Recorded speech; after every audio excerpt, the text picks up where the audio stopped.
Oh, this, you see, this one is factory reset. Factory reset, right? You see it? Factory reset. And lots of concepts like this.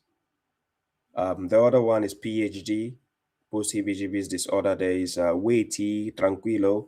There is the nightmare of the mushriks. It's just countless.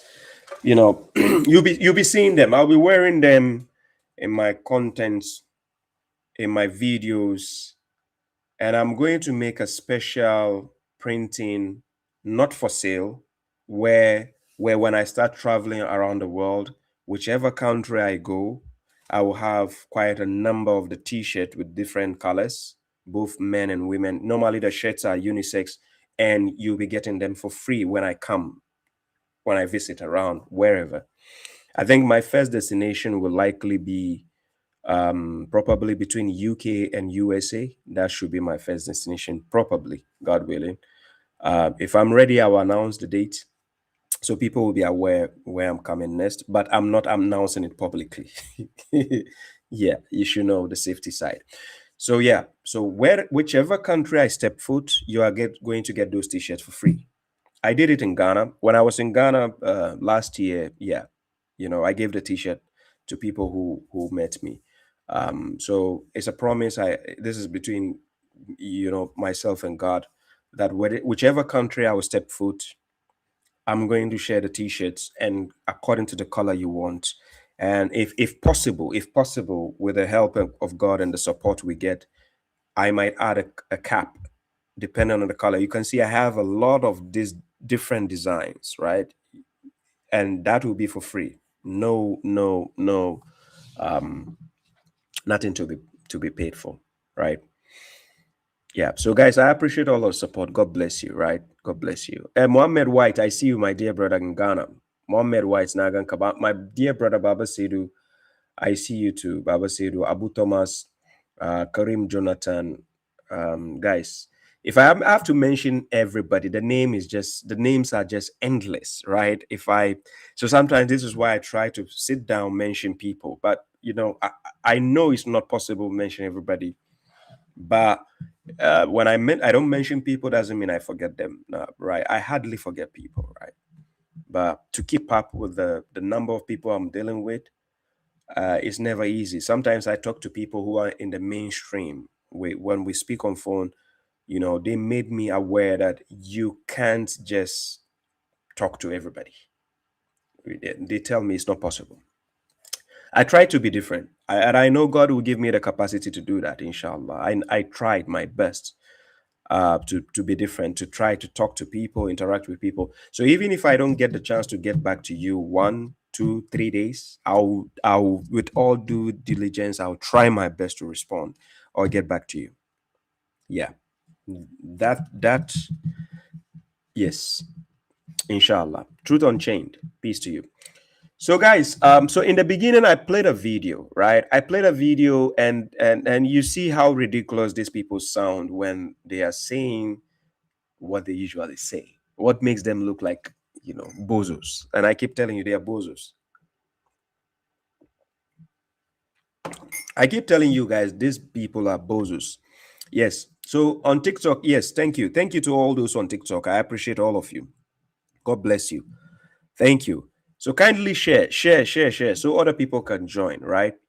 Share it so other people can join. Now, when I play the video, when I keep saying these people are bozos, people don't understand why I'm saying these people are bozos. They are bozos.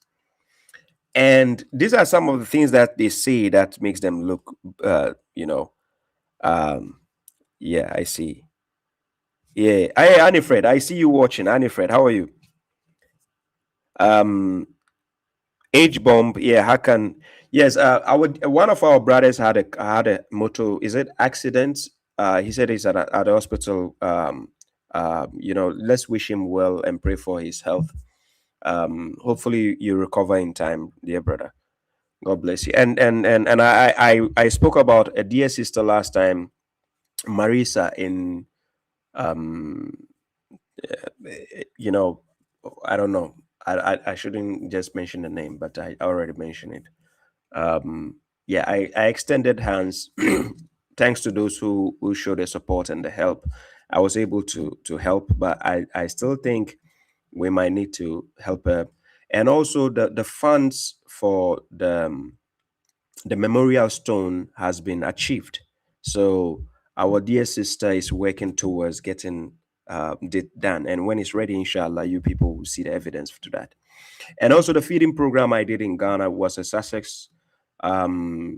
Yes, it's successful. I think in total we got about 150 people, but it's just that you get to realize that when you're feeding people, you're giving people what they want. It gets to a point where it gets overwhelming, that you just start to realize that, oh shit, there's some people I forgot, or there are some people we need to attend to, but thanks to God, we're able to attend to the needs of the old people we're supposed to feed, give the food to enjoy the festive moments. It's just amazing. So the updates are still coming up on the GoFundMe page. God bless you. Yeah, I see you, my brother Elliot. Thank you. Brother Elias Rizal, and I see you.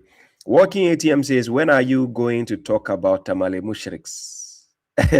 Tamale, like I said, this time when I come to Ghana, I need to come to Tamale. This time around, when I come to Ghana, I need to come to Tamale, inshallah. Yeah, because I think I see my sister Rukaya Takwa. Yeah, I'll try my best to come to Tamale when I come to Ghana. Yeah, to all my people, yes, Victoria, to all my people in Sierra Leone, Gambia, South Africa, Nigeria, Ghana, like, you guys are amazing. I appreciate all of you. Right, you're amazing. God bless you. I wish I can just speak to everybody at the go, but it's not possible. I just wish, but it's not possible, right? But this is the best way I can do, right? Okay, so let's go. Let's start over with the video. So my main focus for today is Libyano, that is the Orthodox Muslim, and also the Dr. Shadi. Those are my two main focus. But then I'll be talking about the guy called Deron. He's a Christian. He's called Deron. So my attention was drawn to him a couple of times. And I felt like, okay, I need to call his attention, right? He's on TikTok. I think he's in line with God Logic. He's on TikTok. He has about 200,000 subs. Yeah, I need to get his attention. And I think one of these days I might have to, have a dialogue with him, hopefully. Critical Thinker Airlines says, brother, do you have any tutorial on how perform Salah according to you? Yes, I do. I will send you the link. Hopefully I don't forget. I will send you the link. Please remind me in the WhatsApp message. I will send you the link. I see you, Sister Elira. I see you. Mulsumiesk. Thank you for the gift. Anyways, let's see here. So the video, I'm starting with the guy, this guy. There's a shaitan by the name of Khinzib. When you go Allahu Akbar, he comes to you. Oh, your wife, your kids, your family, this and that. He starts talking to you, making you busy in the salah. What is the sunnah to do? I want you guys to do this from now on. When you're praying, you spit lightly to the left 3 times. Don't move your head. I see some brothers who are trying to follow sunnah and they want to follow the deen. You see him doing spitting like that. And don't spit too much, brother, because there's someone praying beside you. So you have to, when you spit, you have to spit lightly to the left 3 times without changing yourself from the qibla. So you go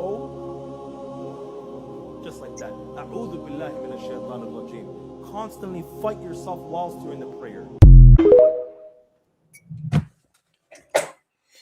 Guys, guys, you see, the funny thing about these people, I keep telling you, whenever you hear them talking, and there's nasheed. When we say nasheed, the so-called Islamic music they play at the background. You know, the other day somebody was asking me, Baba Shai, why is it that when you make videos, your content, you put a cinematic soundtrack? Why don't you use nasheed? And I said, I'm not dumb. That's the only reason. I'm not dumb. So, you understand? I'm not dumb to play nasheed. So that is the time they say the dumbest BS. You observe. I'm going to show you the reason why.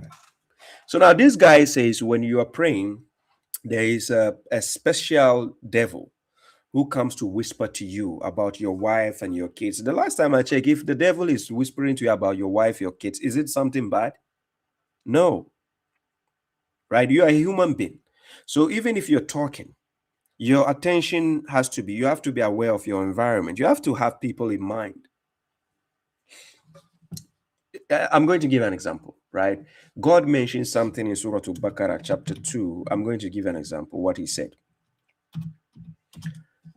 He mentioned something about remember him as you remember your parents, right? In Quran chapter 2, let's see. Is it Surah Al-Baqarah? Guys, anybody who remembers the verse, I think, proceed from where. Yeah, chapter 2, verse 200. Chapter 2, verse 200. God says, and when you have concluded your rites, then remember God as you remember your parents, that is your fathers. Remember God as you remember your fathers. Okay, so I want to give an example. You see, you remember God, right? But at the same time, God wants you to remember him as you remember your fathers or your parents. So which means it's a constant remembrance. You have them in your mind. This guy is saying that when you're praying, the devil will come and whisper to you about your, of course, he's giving an example. This is an example that the devil is trying to whisper something else. So your mind start drifting somewhere else. But then he said something interesting whilst he's saying the heebie-jeebie stuff. He's saying something. He said he should spit. Now, ladies and gentlemen, excuse me. You spit. Who are you spitting at? And you are spitting for what? So this, listen. There's a shaitan by the name of Khinzib. When you go Allahu Akbar, he comes to you. Oh, your wife, your kids, your family, this and that. He starts talking to you, making you busy in the salah. What is the sunnah to do? I want you guys to do this from now on. When you're praying, you spit lightly to the left 3 times. He wants you to just do this from now on. Is the sunnah. So you are going to spit to the left 3 times. Now, please, what is the spit going to do to the devil? Me, I don't understand these people. The spit, is it acid? Is it going to bend the devil? No, what? Please, let's ask this serious question. What is the spit going to do to the devil? And he didn't say 1 time, he said 3 times. I don't understand how their brain works. Like, what?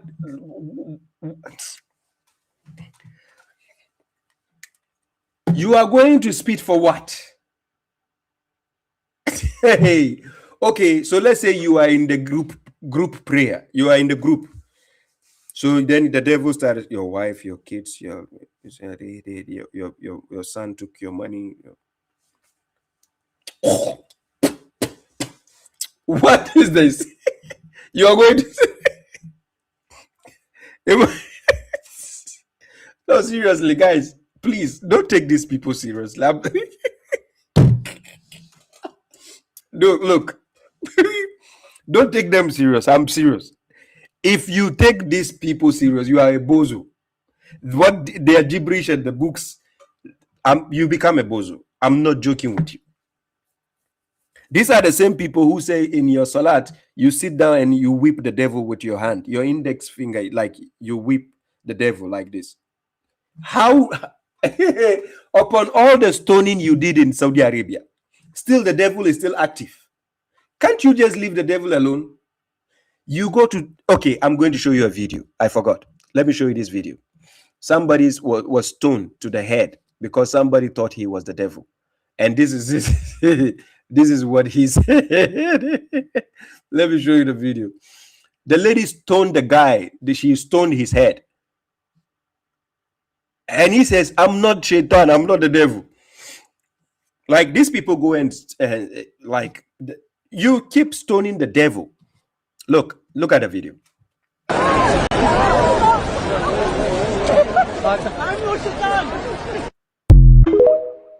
She stoned him and he said, I'm not Shaitan.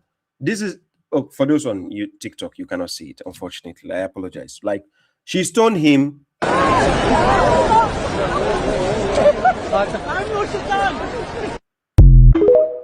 She was throwing the stone to the wall, right? And it hit the guy's head. And the guy told her, I'm not Shaitan. Now, well, how can we know? How can we? So upon all the stoning they did to the devil, and also the weeping in the salah, now they said that same devil comes to whisper to you, you should spit. Oh my God. Like, spitting for what? Yes, I see you, my dear sister, Diana Deborah. You are spitting for what? How does your spit affect the devil? Like, how? Oh my God. Oh my God. Well, ladies and gentlemen, is Sunnah. Sunnah. Yeah, it's Sunnah. What can we say? So that's the Sunnis for you. Let me take you to the main issue here. So listen to this guy. Suckling in Islam. Suckling an adult. A grown-up having breast milk of another woman. There is a hadith where the Prophet told a woman to suckle a man, and she said he is a grown man. The Prophet instructed her والسلام, to suckle him. So the Prophet ﷺ gave her an answer and said, let him have some of your milk. So she said, O Prophet of Allah, he's a grown-up man, he's got a beard. So then she said, but he's big. And so he said, well, I know that he's big. He said, I know. Suckle him milk and he will become your son. Now this hadith is authentic.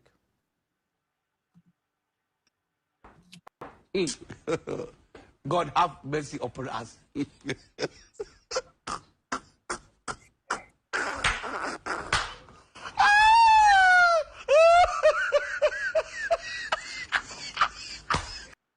Like, these people are void of what we call brain.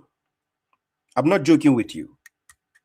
The moment you know anybody who tells you he's a Sunni, they are void of brain anymore. Brain doesn't exist to them.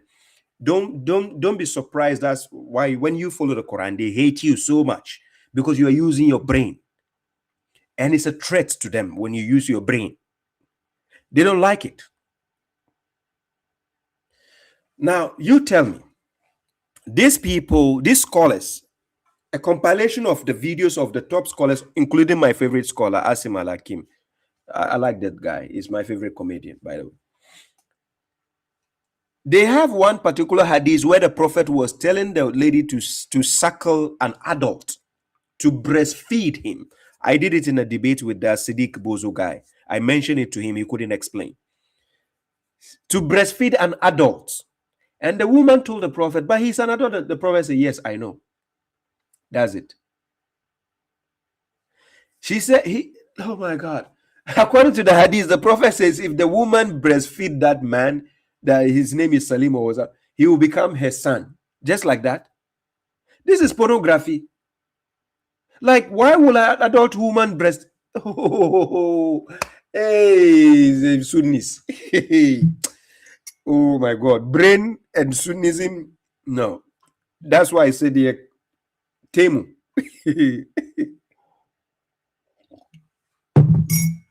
And when they are quoting it, they are quoting it to the people confidently.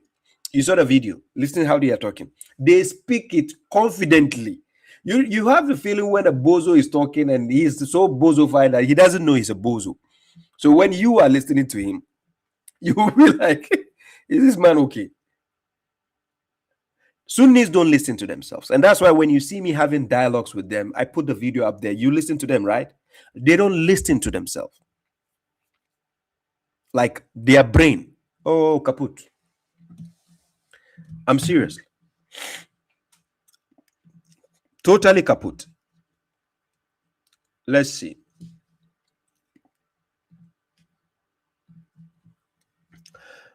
Okay, so with the Sunnis, let's go with Libyano. How old were you when you found out that the God of the Bible allows child marriage? Yes, you heard it right. The God of the Bible allows for child war brides. If you go over to Numbers chapter 31, verse 17 through 18 and 19, God commands the Israelites to go to war with a people called the Midianites and to wipe everybody. And so they go ahead and do that, but they don't listen to the instructions and they keep some little girls alive. And so God says to keep those little girls as child brides for the combatants. I was so shocked when I found this out. Let me know your thoughts.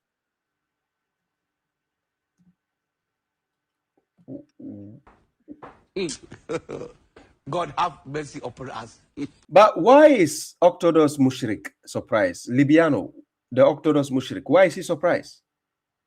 Is it not the same concept from the Hadith? According to Sahih al-Bukhari 5134, Nana Aisha narrated that the Prophet married her at the age of 6 years and consummated the marriage at the age of 9 years. And remember, at that age, she was playing with dolls and toys with her friends, according to their Hadith. And if you ask any Sunni, why was that marriage? They will say it was an inspiration from God. That they say God ordained that marriage. Is that not what they normally tell you? No, please ask the Sunnis. Why did the Prophet marry Aisha? Because they are all the beautiful ladies out there. He can marry, right?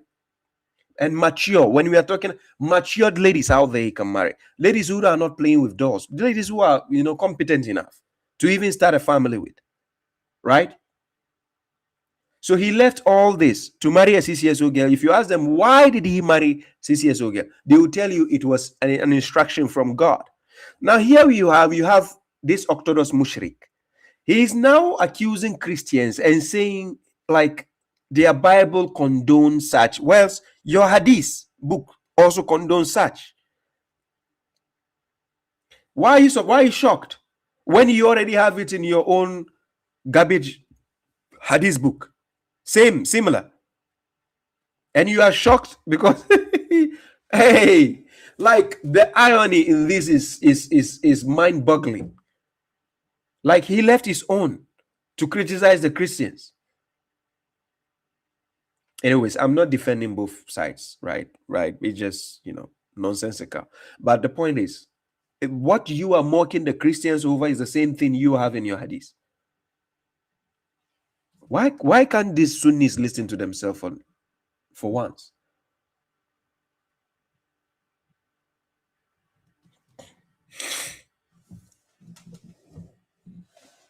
I'm serious.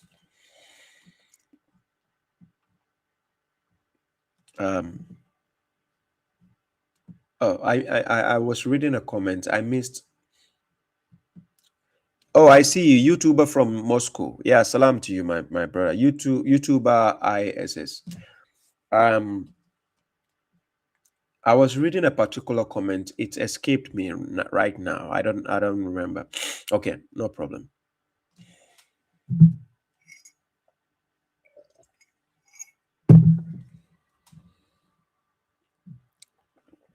Yeah. Okay. So listen to what he said again. How old were you when you found out that the God of the Bible allows child marriage? Yes, you heard it right. The God of the Bible allows for child war brides. If you go over to Numbers chapter 31, verse 17 through 18 and 19, God commands the Israelites to go to war with a people called the Midianites and to wipe everybody. And so they go ahead and do that, but they don't listen to the instructions and they keep some little girls alive.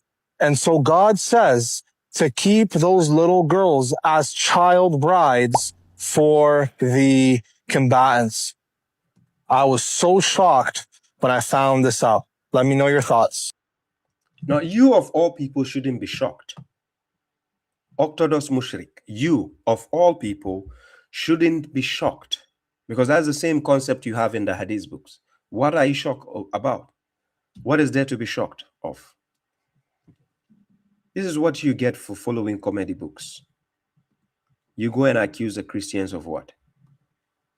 Well, that's the same thing you, the Hadith followers, follow. I see you, my dear brother Shurulini. Yeah, I see you. Peace. Peace to you. Yeah. So I don't see why he should even be discussing the Christians. It doesn't make sense, right? Thank you. Thank you very much, Rafa. Thank you. I appreciate that. Abba Shuaib is truly an intelligent and guided person. Thank you. Urgently needed. God bless you. I appreciate the support. I see my my favorite commenter, Zabuta Buta. Okay, so now let's go to this clown. It's called Dr. Shadi. Is it Shadi or Shadi or something? The guy is a clown. Let's go listen to the clown, right?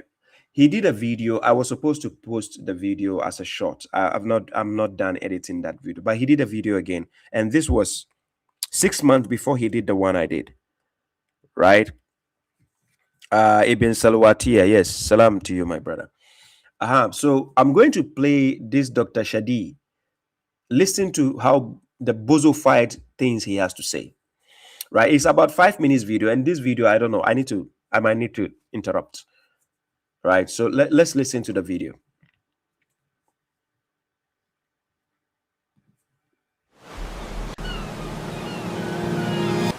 أعوذ بالله من الشيطان الرجيم بسم الله الرحمن الرحيم ما فرطنا في الكتاب من شيء. This statement oftentimes is used by people who don't want to follow the Prophet ﷺ, don't know what is their issue with the Messenger, peace be upon him. You see how Sunnis like to interchange the word messenger and prophet. They like to interchange. It's not the same. The duty is not the same. When they mention messenger, they confuse and mention prophet at the same time.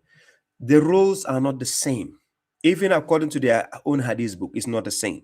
According to the Quran, chapter 22, verse 52, clearly differentiates and distinguishes and shows you Rasul and Nabi, the duties are not the same. Okay. They are so upset about the Sunnah. They're extremely... If you say we are so upset about the Sunnah, which Sunnah? Whose Sunnah? Because the last time I checked, is a Sunnatullah we have to follow, which is the one Prophet followed. And how did the Sunnatullah becomes the Sunnah to Muhammad? It doesn't say Sunnah to Rasulullah in the Quran. There is no Sunnah to Muhammad in the Quran. There is no Sunnah to Nabi in the Quran. So you will be a bozo to classify the Sunnah of God as the Sunnah of the Prophet. Because the Prophet doesn't have his own Sunnah. It is the Sunnah of God he is following. Quran chapter 33, verse 38. Right? In Quran chapter 33, verse 38, Surah Al-Ahzab, this is what God says. Listen carefully what God says. God says, yes, chapter 33, verse 38. He's saying that, wait, where did I? Chapter 33, verse 38, Surah Al-Ahzab. He's saying, Ma kana ala nabiyyi min haraj fima faradallahu lahu. Then he says, Sunnatullahi fi allazina khalahu min qabl. Then he says, Wa kana amrullahi qadaran magdura. Now, the reason why God is mentioned, Wa kana amrullah, the command of God is a decreed fate, which has to be done. Now, God is saying, Ma kana ala nabiyyi. Min haraj, there is no guilt upon the prophet concerning what God has ordained. When we say farada, it's an obligation. Concerning what God has obligated for him or ordained for him. Such is the tradition of God, meaning the norm of God. That is what we call sunnatullah. So then God says, among those who passed before, so all the prophets who passed before were following the sunnatullah. And the command of God is a decreed faith, because it's a command from God to him to execute what he's being told. So the prophet doesn't have his own sunnah. It is the sunnatullah he follows. So if these guys say we reject the sunnah, the question is, whose sunnah? Whose sunnah are we rejecting? God? No. If you say Prophet Muhammad sunnah, then prove to us from the Quran where he says the sunnah to Muhammad or sunnah to Nabi. According to your own garbage books, the Quran has to mention something before the Hadith can explain it, according to you, the Sunnis. So if the Quran doesn't say sunnah to Nabi, sunnah to Rasulullah, sunnah to Muhammad, how did you guys coin this gibberish out? So according to you guys, marrying of a CCSO girl is sunnah, right? I don't see any Sunni doing that. Only some few in Africa or in Middle East do that. Rude when I talk about the messenger. Why do we need the sunnah? Why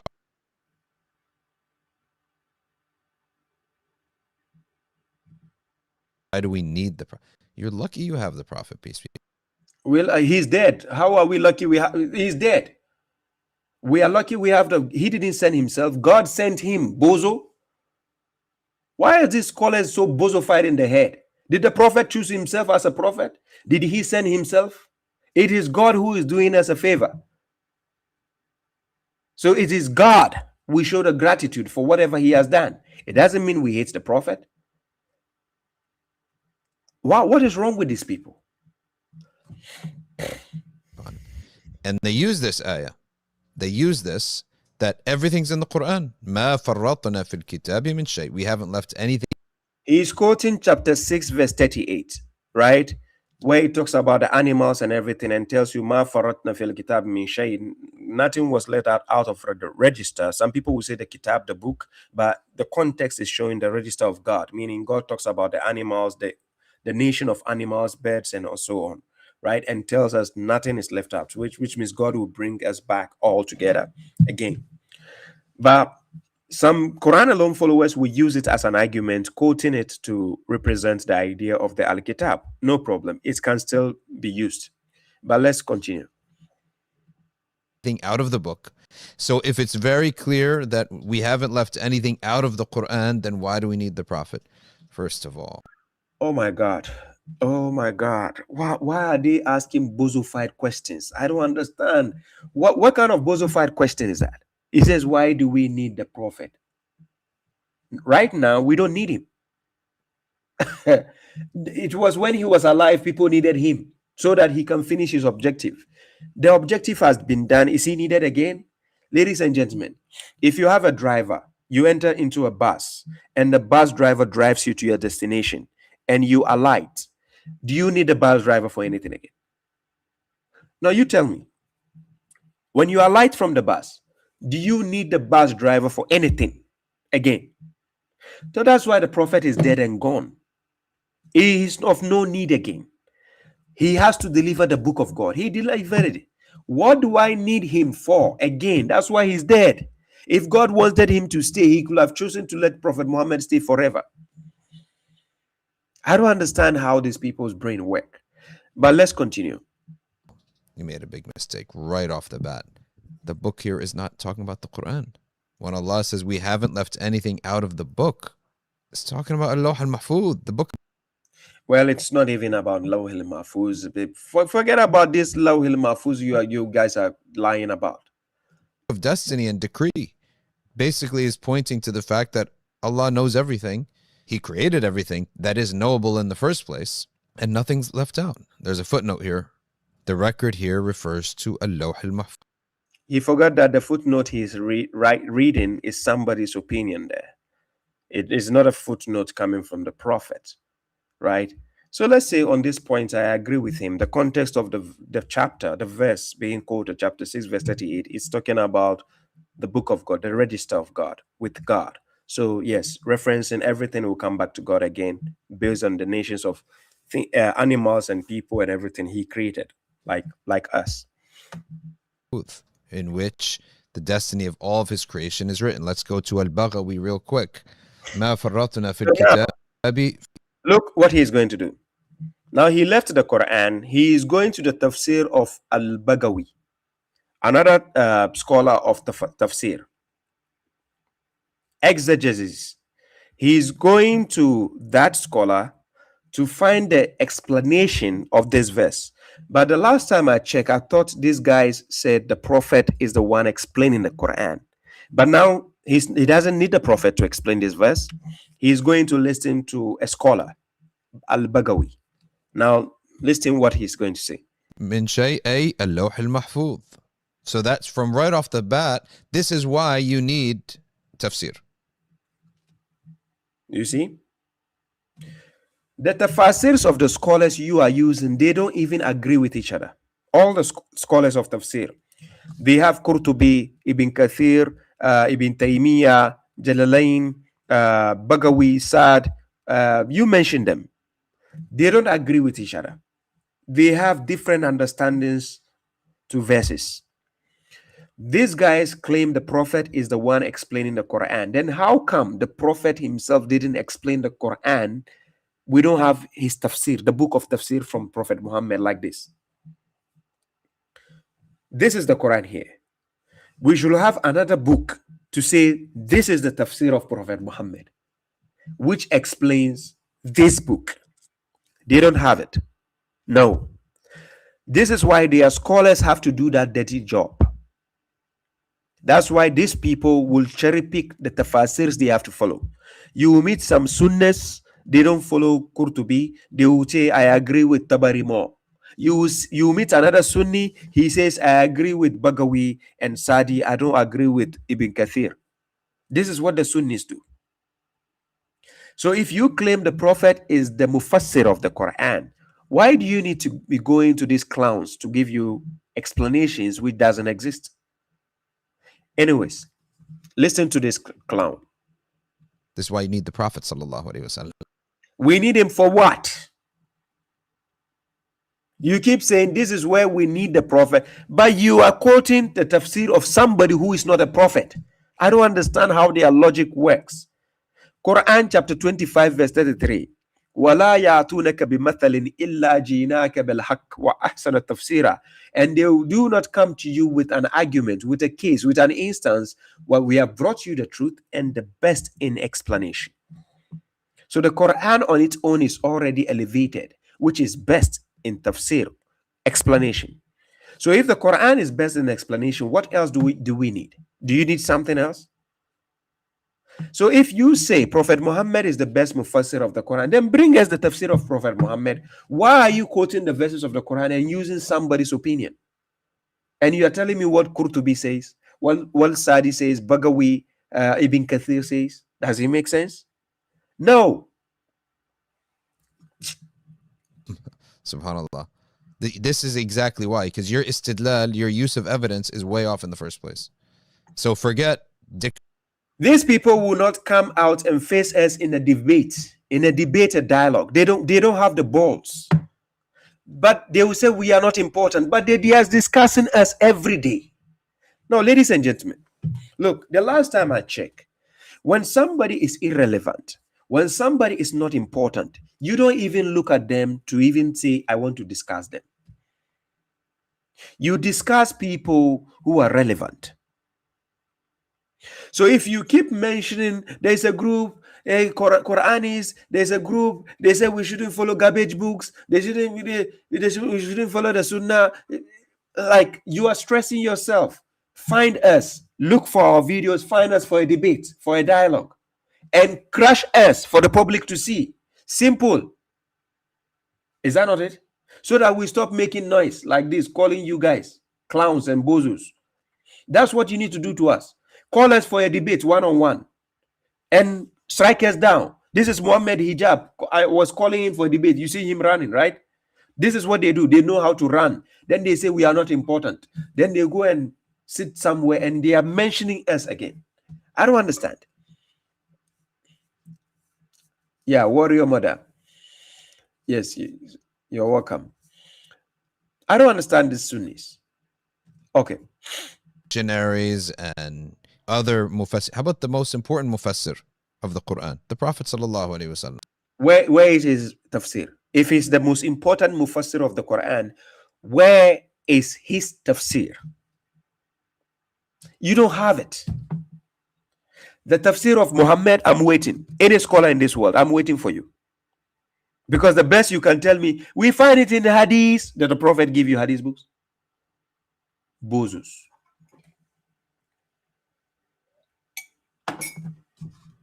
The most important tafsir of the book. How about, let me give you another example of the tafsir of the Prophet sallallahu alaihi wasallam. If we followed the word for word of the book, many people would misunderstand it. يسألونك عن المحيض قل هو. If you ask the Sunnis, the Quran and the Hadith, which one is clearer?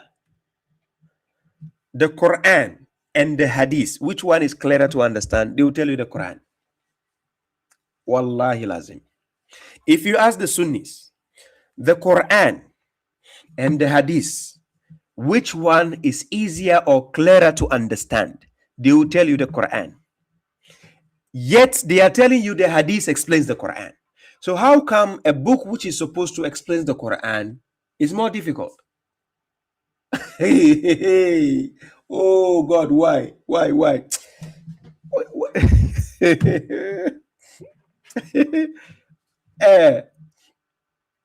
I think Sunnis protest to God to give them a different brain. I don't think they have the normal brain given to normal human beings. Yeah.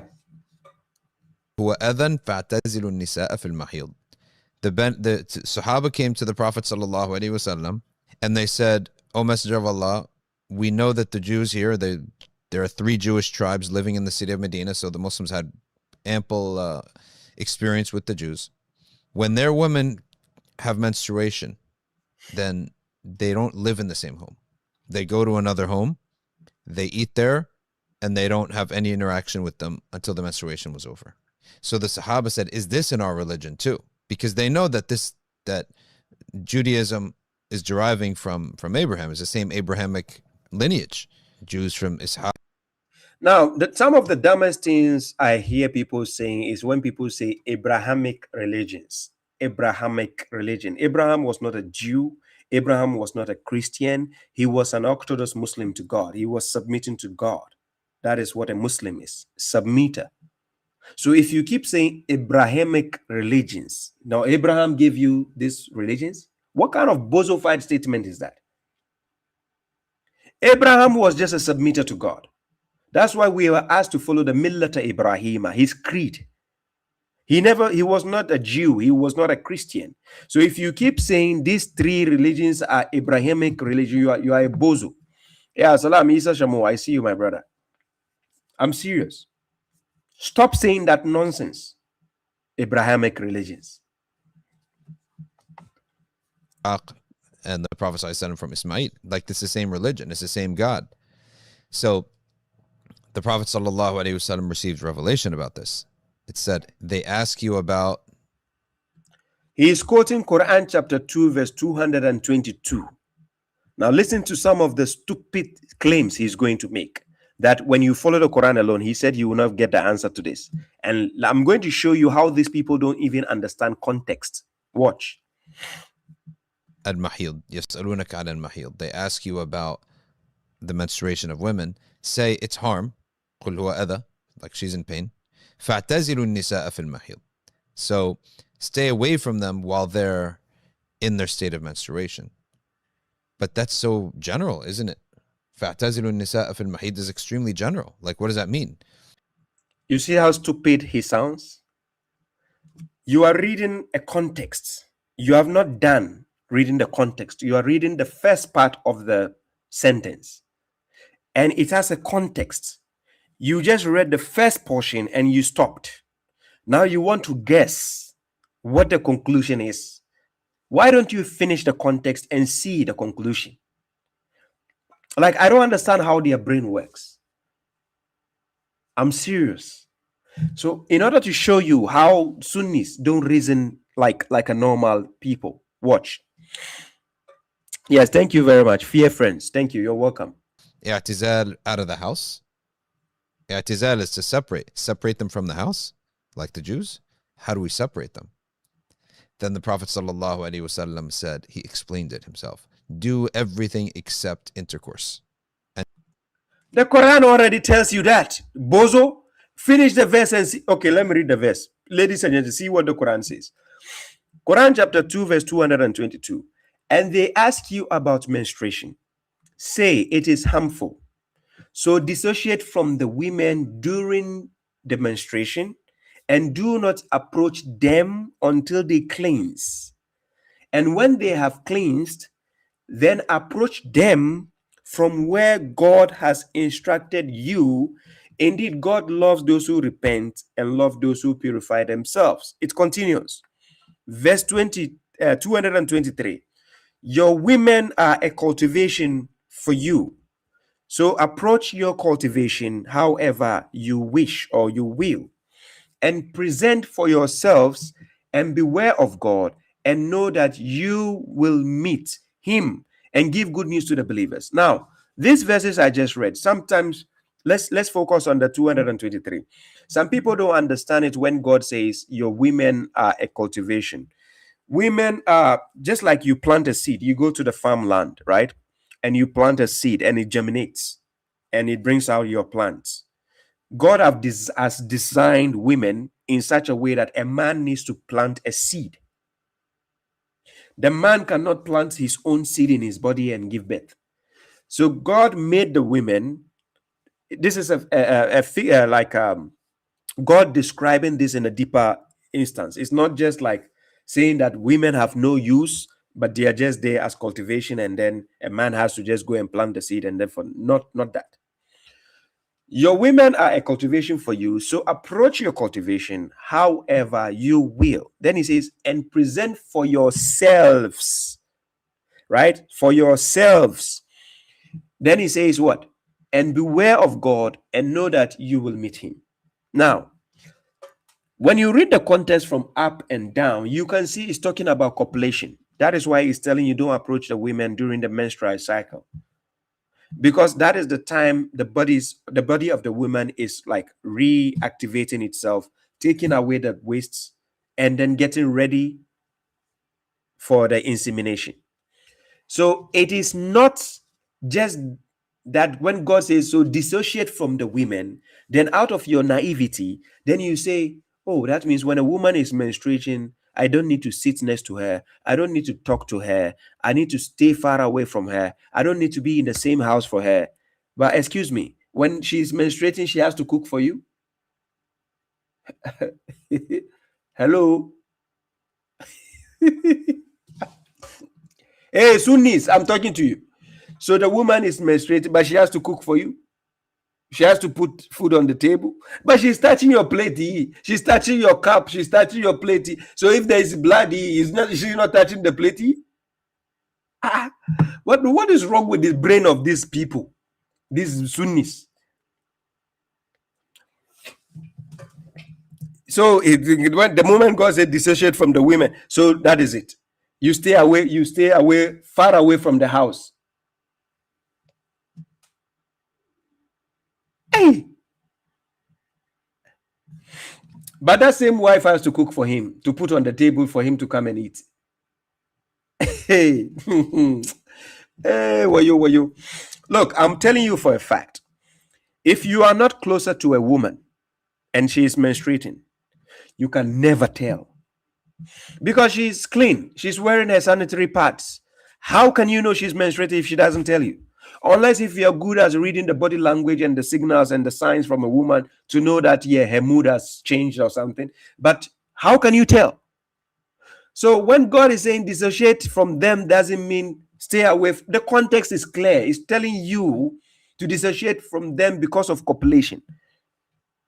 Because that is a harmful time, because she's discharging the blood. If the blood is going out of her, which means it's not good to stay in there. So this is why you have to allow the woman to finish the cycle. Then it's good to continue. But look, God is talking to people with brains, not bozos. and don't touch them from navel to knee, because that could possibly lead to intercourse, right? That level of intimate touching. But everything else is on the is now permitted. But if you just According to this bozo, it was the hadith which made the things clear. Other than that, if you just read the Quran, it's not clear. After God saying Kitabun Mubin, the clear book. Again, if you ask them the Quran and the hadith, which one is clearer? They say the Quran.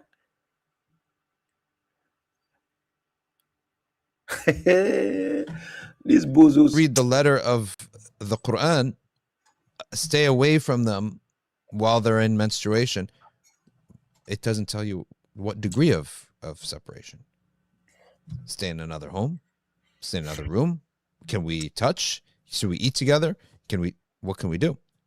So you end up needing tafsir. And the Prophet ﷺ, he is the first person to explain to us the Quran. As Prophet Ibrahim ﷺ said, "Oh Allah, send them a prophet to recite yatlu alayhim ayatik wa yu'allimuhum al-kitaba wal-hikmah." And he establishes for them, or he teaches them the... He taught them because they were ummiyuna. When he came first to his people, they were on land. So he has to teach them. But how does he teach me now? Quran chapter 41 verse 3, it says, Kitabun fusilat ayatuhu Qur'anan Arabiyyan liqawmi ya'lamun. God says it's an Arabic Quran for people who know. Quran chapter 6 verse 105. وَكَذَلِكَ نُصَرِّفُ الْآيَاتِ وَلِيَقُولُوا دَرَسْتَ وَلِنُبَيِّنَهُ لِقَوْمِ يَعْلَمُونَ. And thus have we conducted the verses so that they may say you have studied, and that we may clarify it for people who know. Yes. So the Quran has been clarified for people who know. It has been explained for people who know. So if I know something, do I need somebody to now come and teach me? So now, you are saying that the messenger was sent to teach them the book and the hikmah. But they were ummiyuna. Go and read chapter 62 verse 2. His people were on land, so they need a teacher. When somebody is on land, according to the Sunnis, they call the ummiyuna illiterates. So when somebody is an illiterate, obviously he needs a teacher. Me, am I an illiterate? Do I need you to teach me? No. I can read and write, and I know what is being said. The book and the wisdom. So if all we needed was the book, then why do we need this second part? Teach them the book and the wisdom. Who was he supposed to teach? Mankind? It doesn't say he should teach mankind. Sorry. Excuse me. He wasn't meant to teach mankind.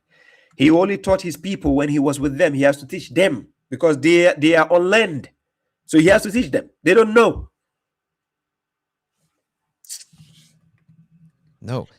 We have recite upon them the book, then teach them the book and the wisdom. If all we need is the text of the Quran, then it should stop there. Oh Allah, send them a messenger who will recite your signs to them, recite your verses to them, recite your book. All right. But that's what it says in chapter 7 verse 35. This is what God says. Look, in Quran chapter 7 verse 35, this is what God says concerning messengers, right? Chapter 7 verse 35. It says, O children of Adam, if messengers among you come to you narrating my verses to you, then whoever becomes pious and reforms, there will be no fear upon them, nor will they grieve. Chapter 7 verse 35 literally is saying that. Then chapter 28 verse 47, the reason why God sends messengers so that we can follow the verses of God. So now this is what God says. And if not that, and misfortune should strike them for what their hands have sent forth, then they will say, Oh Lord, why did you not send a messenger to us? Then we could follow your verses and be among the believers.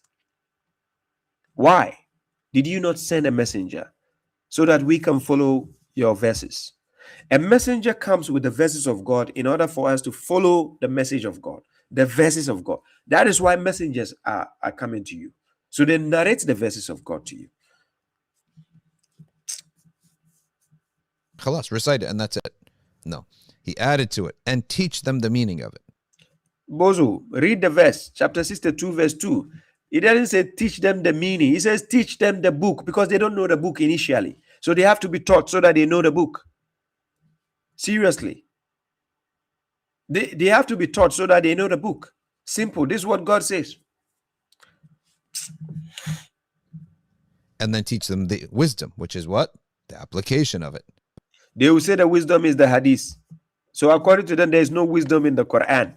After chapter 36, verse 2, telling you Zalik wal Quran al Hakim, Yasin wal Quran al Hakim, by the wise Quran.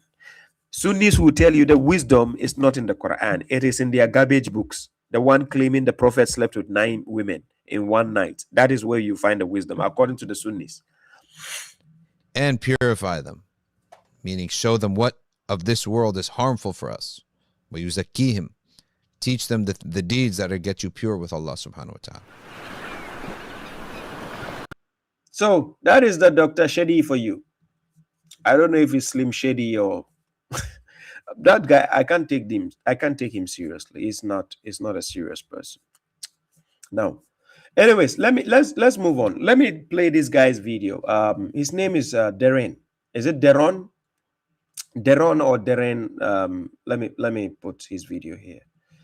It's Deron, right? Just a second. Yeah, it's Deron. I played Deron's video, and let's tackle what he just said. He has certain misconceptions when he deals with. Of course, I'm going to play 2 videos from him to show you. Sometimes when he's dealing with the Sunnis, it kind of makes sense. But let's check this. We have. Okay, so guys, let me show you the misconception here. This is a misconception. He was basing his argument based on the translation. That's not what the verse says, right? So I'm taking you to Quran chapter 29, verse 27 to show you the misconception when Christians are talking against Islam. This is where they have a problem because they don't even understand their own Bible in the original language. They don't even understand that language for them to know what something says. So they are used to only reading translation, right? So to show you what just happened.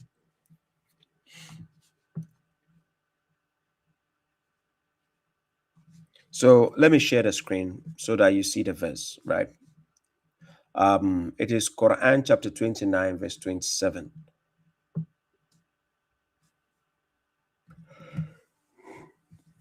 Yeah.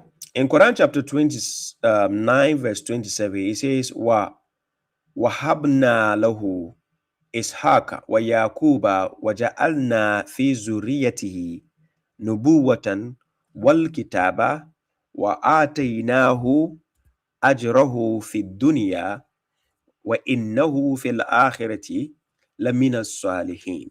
So, and we granted him Isaac and Jacob, then subsequently, and we assigned. So the word waja'alna, this word ja'alna, the translation he is reading, they wrote reserved, which is wrong. The translation Deron Dorsey was reading was wrong. So he used that translation to make the video and decide that the Quran has a problem. You see the problem? So Quran chapter 29, verse 27. It says, and we granted him wahabna lahu, we granted him, that is Ibrahim, we granted him Isaac, and after Isaac came Jacob, and we assigned, that is Ja'alna, we made or assigned or appointed prophethood and the book to his offspring. Whose offspring? Abraham. Right? And he says, and we gave him his reward in the world. Indeed, he, Abraham, will be among the righteous in the hereafter. This is the context. So the verse is not talking about reserving prophethoods for somebody. That's not what it says. You see, so This is the misconception. When people take certain issues and they are discussing without understanding the actual instance, then they go ahead miscommunicating, misquoting the verses and thinking they are making sense. Yeah, that is the problem. Yeah, I see you, my dear brother King Hassan. Greetings to you, man. I hope you're doing well. So, Quran chapter 29, verse 27. Please, when you see a Christian using this as an argument, it's never a big argument. It is actually, he's actually mocking himself, because this is not an argument, right? But he just doesn't know. If he knew, he wouldn't say that. So listen to what he said. We have found one of the greatest mistakes in the Quran.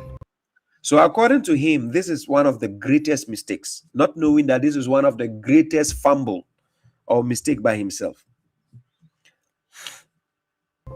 Surah chapter 29 verse 27 says, and we, Allah, has blessed him, Abraham, with Isaac and later Jacob, and has reserved. So the word reserved is not found in the Arabic language there. So Deron, I'm sorry, please. Deron, I'm sorry. It doesn't say reserved. Before you criticize something, try to know it. Quran chapter 10 verse 39 says, بل كذبوا بما لم يحيطوا بعلمه ولما يأتيهم تأويل كذلك كذب الذين من قبلهم فانظروا كيف كان عاقبة الظالمين. So God is clearly telling you they have denied or rejected what they have not encompassed its knowledge, and its interpretation has not come to them. Likewise did those before them, the transgressors, deny. So in order for you to reject or deny something, make sure you encompass the knowledge about that particular subject you are discussing. The verse you quoted, chapter 29, verse 27, never says reserved. It says appointed or made or assigned, not reserved. Please, don't embarrass yourself. Prophethood and revelation for his descendants. We gave him his reward in this life and in the hereafter, and he certainly will be among the righteous. There's only one problem with this verse. The Prophet Muhammad is a descendant of Ishmael. So how in the world is the Prophet Muhammad even a prophet if Allah has reserved prophethood and revelation? So you see where his argument is coming from, the reserved. Well, because he got the word reserved wrong, everything he said following was kaput.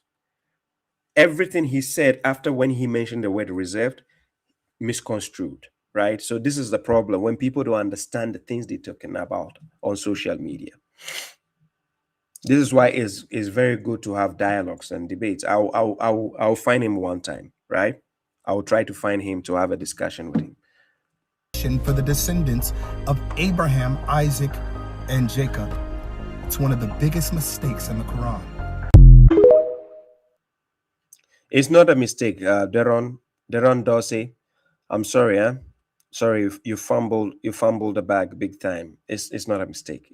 You had your own mistake in your understanding, right? You are welcome, Jamarli 2428. You're welcome. Greetings to you.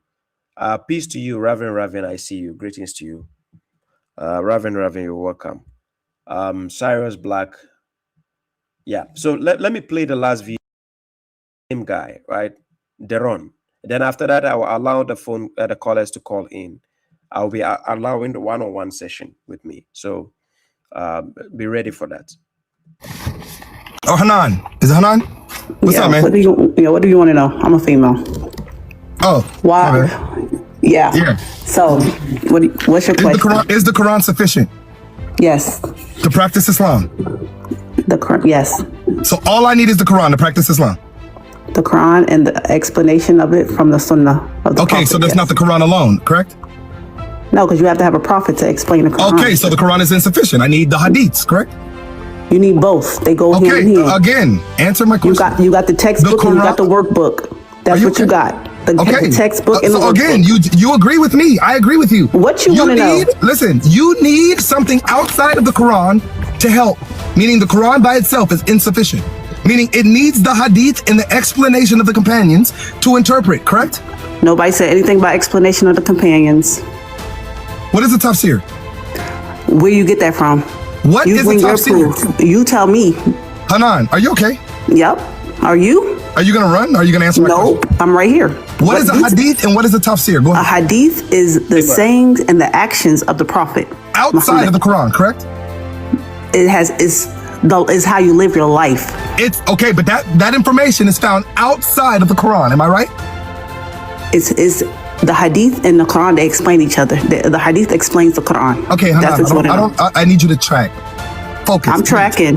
Oh, no, you're not. You're not. I'm not them foreigners. I'm black, baby. No, so what you want? The problem is, that's a shame. You should. What you want? Because you could trip them up with your. You could trip them up. You could trip them up with your language. You ain't gonna trip me up. So what you want? Okay, I'm asking you a question. Listen, you my sister. Listen. I want to help you. I don't want to embarrass you here. Okay. You ain't gonna embarrass me. You embarrassing yourself. So, guys, you see, cognitive dissonance is something terrible. People can lose it with a snap of a finger when you are poking the right spot in terms of logical fallacies, right? People become emotional. They go on a rampage. They take things out of proportion. You can see, I'm not in support of the Christian, neither am I in support of the lady as a Sunni. But in the conversation, he has the composure. It's just a question he's asking. But she is taken from a different perspective because she knows he's against Islam. So she approached him with all the baggage of emotions against him. So whilst he is dealing with the issue at hand, she has a complex thought in the head. So you can see a disconnection in the communication. So you might be thinking, what is wrong with this lady? No, it's just the emotional disconnection there when it comes to cognitive dissonance because of that thing she has, of the thing he is attacking. She has a build-up that this guy is an enemy of Islam. So this is the way she has to have a conversation with him. Here, so pay attention. You sure? Go to chapter 3, verse 7. Go to chapter 3, verse 7. Go to chapter 3, verse 7. Go to chapter 3, verse 7. Go ahead and read it. Go read it. You read it. I don't have it. I'm in my car. Go read it, please. You read it. How am I going to read it if I don't? If you bring a verse, like people should understand how discussion works. You brought the verse. You are in the position to read it, not the one you are. Like if he brings the verse and he tells you read it, then you force him to read it because he is the one bringing the argument. But when you bring an argument, you have to read it for the person you want him to see first. Oh my God. I don't have a Quran. What you want me to do? You want me to just pull it out of my head?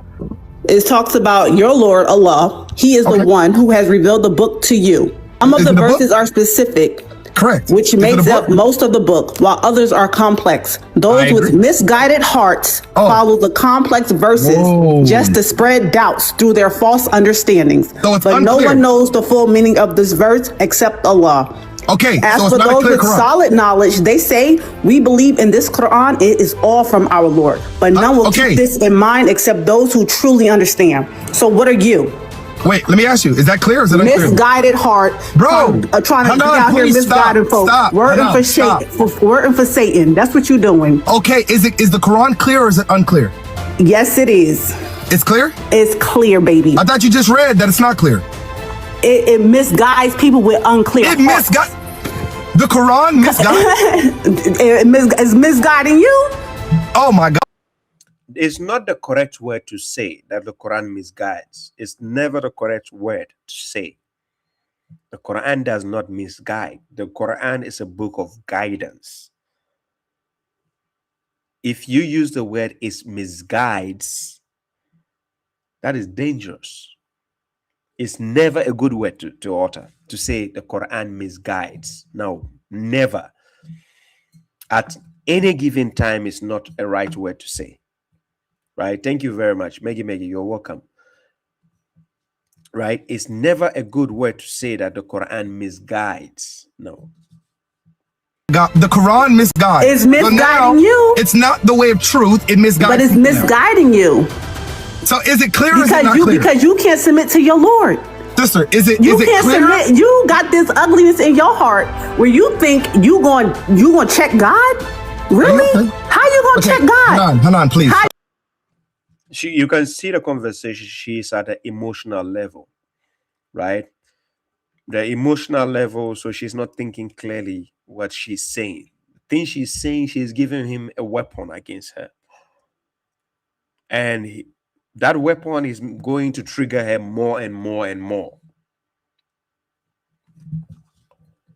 How you gonna check God? I check Allah. How you gonna check God?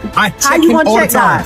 Allah, you are a liar. How you gonna check you him? lie. What you gonna do if he strike you right now? Like, what you gonna do? Allah, first of all, Allah don't exist. How you gonna check God? Allah doesn't exist. He can't do a thing. How Allah? Go to your Arabic Bible. Jesus says, "I am the way." Are you a Christian? Are you a Christian? No one comes to Are you a Christian? Are you a Christian? Are you a Christian? Go ask your Christian. Go ask your Christian Arab brethren. Go ask your Christian Arab people that speak Arabic that are Christian. Go ask unless your people. You believe that go I am ask he, your people that speak Arabic that are Christian.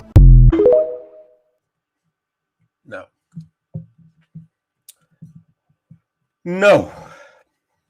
You see, when dialogues go like this, it becomes problematic, right? But she's a Sunni. She's not a Quran alone follower. She's a Sunni, and he's asking her the kind of question that a Quran alone follower will ask a Sunni. And you see it countless of time when Baba Shraib asks Sunnis this kind of question, it triggers them, and it triggers both men and women. This is not because she's a lady and she's getting no. It triggers all of them. That same question he asked her, it triggers a man, it triggers a woman, as long as they are Bozofied Sunnis. Yes, it triggers them. It doesn't matter. Right? Aha. So yeah, guys, that brings the series of videos for today's lecture. We're done with that. I have one more video. I might not play it right now. I will allow the callers to call in. Those who are watching, let me put the guest link. If somebody wants to join as a guest, I copy the link here. I put it for you to join. The moderators can pin this thing up for me.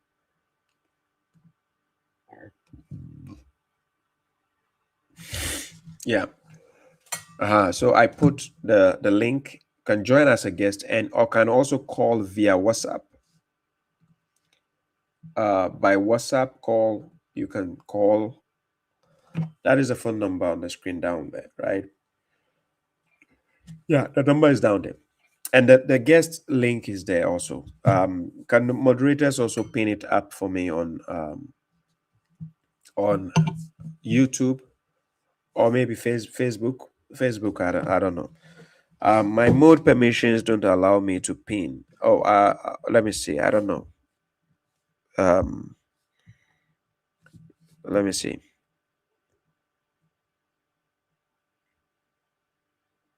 No, it allows you. You have that option. Rukaya Tokwa, you have that. Yeah, you have that permission. And the moderators, I'm going to make a new concept where I will allow you to have a copy of the live session whenever I come on TikTok to do a live stream. TikTok has the option that I can give you access to have the playback of the TikTok video. You have the option. So if you are a moderator, any of my moderators on TikTok, you will have the access to the playback of any live stream I do on TikTok. You can access it and rewatch it, or take the part you want to use, right? Because sometimes on TikTok, it happens that I get to say some beneficial things, and I realize that, oh, I would have loved to have this on YouTube, right? Then I just realized, wow, it's a lot of things that people can benefit from. So this is why I encourage people to have a TikTok account to join, right? So the moderators will have that option to be able to save my playback videos when I make a live stream on TikTok. Yeah.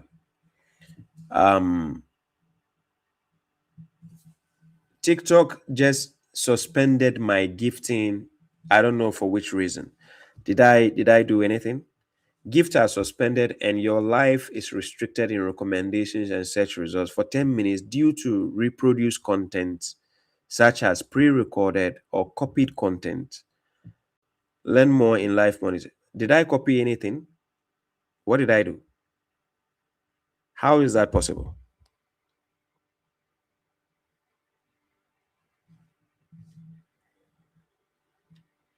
Like seriously? Copied content, or they think me being myself in my own video, I'm copying my own video.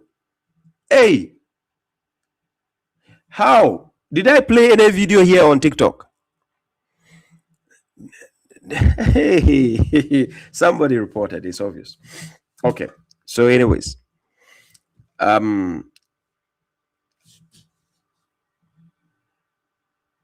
yeah. Okay, so let's start with TikTok. I bring the guest from TikTok. Bluetooth connected. Let's start with TikTok, right? Let me see all those who are here.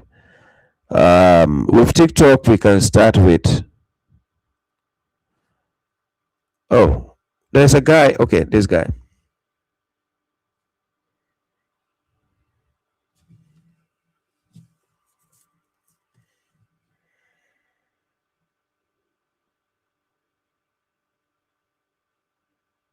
Hello?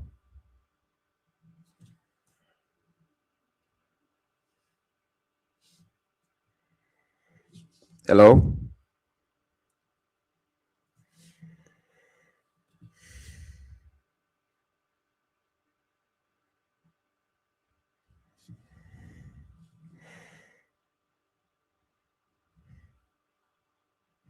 Guys on TikTok, can you hear me, right? You can hear me on TikTok, right? Tony HD says, what do you think about 582? Surah Al-Ma'idah 582, is it concerning the pastors and the monks? Okay. Yeah. In Quran chapter 5 verse 82, it says you will find that the worst of people in antagonism to those who have believed are the Jews as well as those who associate others.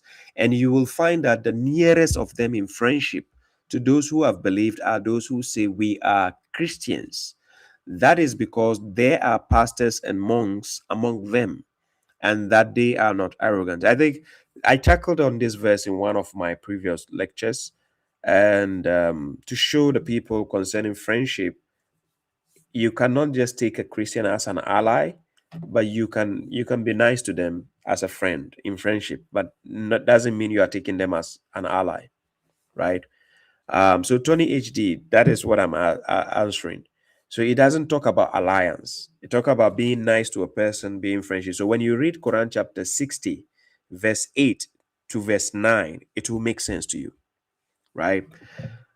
TikTok says my appeal was not approved. I don't know which content I played, which video I played for them to think I use, but yeah. Anyways, they are just restricting it for 10 minutes. I know it is somebody reporting my program, but let the enemies go and bend the sea. Anyways, let's see this. Brothers, my elder Zaid Salam, you sent a request. Is it by mistake, or Zaid Salam, I see your request. Is it by mistake or you sent it intentionally? Elira, thank you for the gift. I see you, Elira. Thank you for the support. I appreciate you. Grazie, Mosumiesk. Let me see. I accepted this guy's request, but I think the guy is not here. Guys, I need only Sunnis. If you are a Sunni or a Christian, it will be okay, but I need Sunnis, please. Sunnis. Okay. Brother Zaid Salam requested to join. Let me take him up. Hello. Yeah, salam to you. Peace. Salam. Assalamu alaikum. How you doing? Thanks to God, I'm doing great. I wanted to ask a question. I always hear there's a word I hear is thick or thick. I hear that regular. What does it mean? Who? Thick. I don't know. I just the word I hear all the time. Thick? Thick. Thick. It's thick. It's I don't. that's Are you asking about something? I don't know. I don't know where you are heading to. Can you rephrase your odyssey? Oh, I'm sorry. It's just a word. That's all. I don't know any Arabic speakers. You mean? And it's just a word. Is it TH? Is it an English word or No. Arabic? No, it's Arabic. It sounds like FI. Fiqh. That is fiqh. Yes. Yes, fiqh. Fiqh. Yeah, that jurisprudence. Yes, fiqh.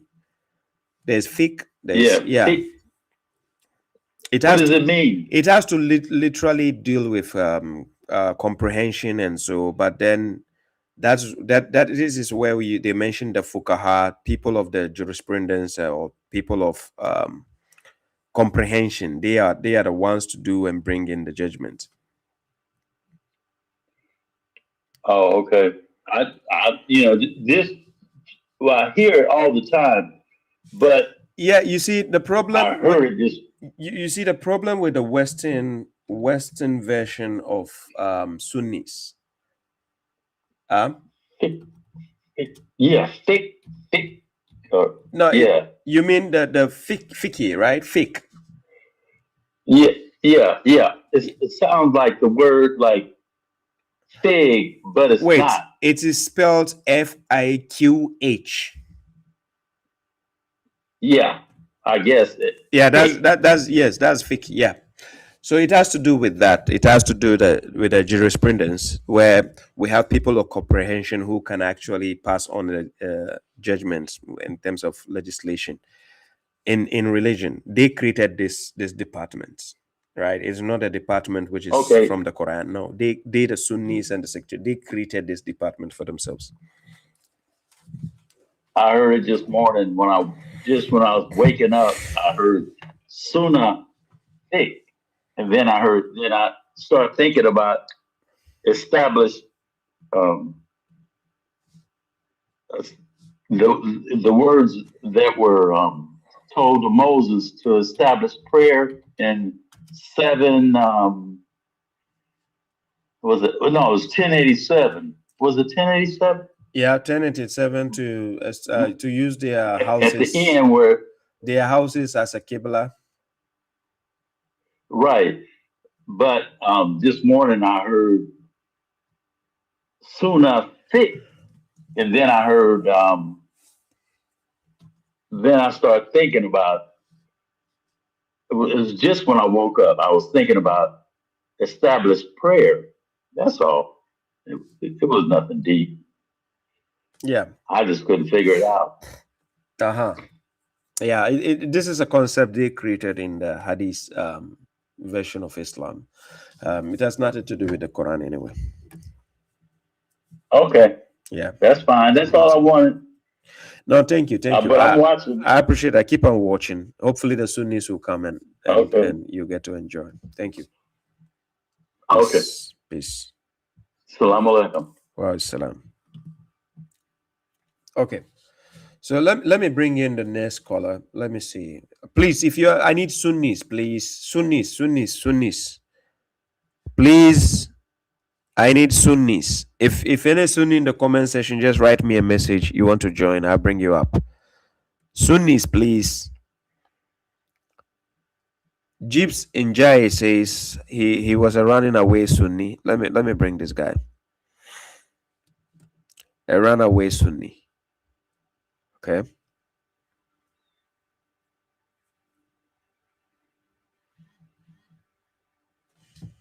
Salam, Baba. Salam. How are you, man? I'm just trying to tease with some people on the comment section. I'm a runaway Sunni. Yeah. So we are in the same page. Oh yeah, thank you, thank you. I from Gambia or you from bro. Gambia or Senegal? Gambia. Okay, no, nice to meet. Abaraka Baki. Should I say Abaraka Baki, Jerajef, or Anyimbara? Which one? I speak both. You speak all? Abaraka is Abaraka is Mandinka. Yeah, Jerejef Mandinka. is Wolof. Okay, yeah, I see. So Fula we say Ajarama. Ajarama, yeah. Ajarama. Well, I have a lot of Gambian people also in Finland here. They know me a lot, so yeah, they are my people. Yeah, so it's nice, and hopefully, God willing, Gambia is one of the countries I have to visit. You are on my list also. Yeah, Inshallah. You are in Sweden? Yeah, I am based in Sweden. You are in Sweden, so you are my neighbor, Finland. Yeah, exactly. I was Sweden. I was there. Was it? I think I was there 3 years ago, but I was there for my personal trip. But okay, I think if I have to come to Sweden, then it has to do. I think no, Sweden people from Sweden. I think if I have to come, it will be Stockholm. Stockholm. Okay, I live in the second biggest city in Sweden. Okay. Okay, but it's nice. Let's see if there are a lot of people there. Of course, I might want to come there also. So it would be nice to visit. Yeah. There is lot of people here in Sweden. Yeah, especially Yeah. So I might have to visit. Talk to people. We meet in the conference, have a discussion. People can ask their questions. We can talk, and then we see how we can have a community all over the world to connect with each other. I think it will be a better way. We cannot be in countries where we are connecting with bozos. It doesn't fit. We don't fit with bozos. So we have to have our different, lifestyles. Different, yeah, exactly. So inshallah, we'll work on that, inshallah. So we will love that. No, inshallah, it's in the talks. We are talking and we are trying to build that. So inshallah, you guys will see that, inshallah. Yeah, thank you. I have my wife want to ask a question. Sure. Concerning about circumcision. Yeah. For men. For boys. For boys. Yeah. Yeah, it is not a command from the Quran. However, if you give birth to a child and the doctor examine the foreskin of a child and the doctor doesn't see anything wrong with the foreskin, I don't recommend you to circumcise anything.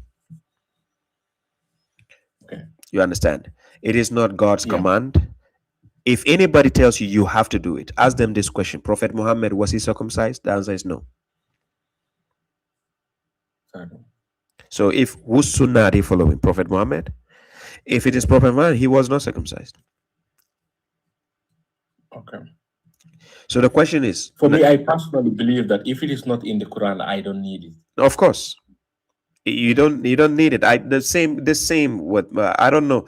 The same with my son. I don't see the reason why I should do that. Where is the command? Where God says I should do that? If he grows up and he wants to do it, that's up to him. You understand? I always say the same. If he grows up, he wants to do it, that's up to him. Because sometimes our parents have done certain things to us. When you sit them down and you question them, they look guilty. Because then they realize they've made certain decisions that you were supposed to leave it for yourself to make it. Because even the so-called Bible they are copying from, Abraham, he was 99 years when he did his first circumcision. I heard about that story too. Yes, it's in the book of Genesis. So if the one you are copying according to the Bible is 99 years before he cut his foreskin, why are you doing it to kids? It's dangerous, actually. It's going to affect the veins. It's dangerous. I agree. It is and only some even have problem after the Yes. It does have problem. It's going to have a side effects when it's not done properly. Right? It's gonna have a side effect. So some people will say, oh, they do it so that for hygienic purpose, like show the kid how to clean himself regularly. What is it for hygienic purpose? Some people will say exactly. Some people will say because of the skin. No, teach the kid how to clean it. As a parent, that's why we clean the foreskin of the kid regularly with the cotton water, regularly to make it dry. So I don't know why people will give the excuse and say, no, it's on the safe side. Somebody said in the comment section that, my brother, you also disbelieve in hadith of the Prophet. May Allah guide us. Mustafa, lakum dinukum waliya dini. So he's calling the hadith of Bukhari the hadith of the Prophet. Prophet, yeah. Okay, if he's watching, according to your hadith, the Prophet married a 6-year-old girl and he slept with her at the age of 9. Do you believe in that hadith? Is he here? What is his name? Yeah, he's here. Mustafa Jobe. Mustafa Jobe, you believe in that hadith? He married a 6-year-old girl, right?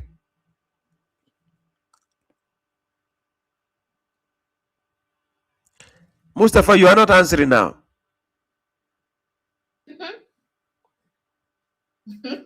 Yeah, I need to pick him. Let me Jeeps and Jai, thank you. Okay, Baba, Let me bring Baba. Mustafa. Yes, thank you. Thank you very much. Abaraka Baki.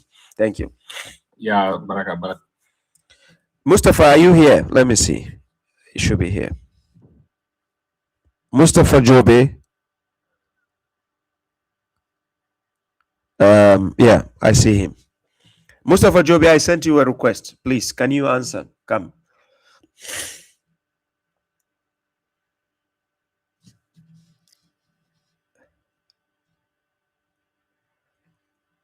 Mustafa, you are not responding. I sent you a request. Please, can you answer?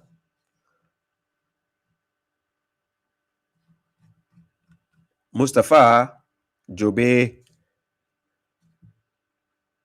Mustafa, where are you? Iran. He's not here.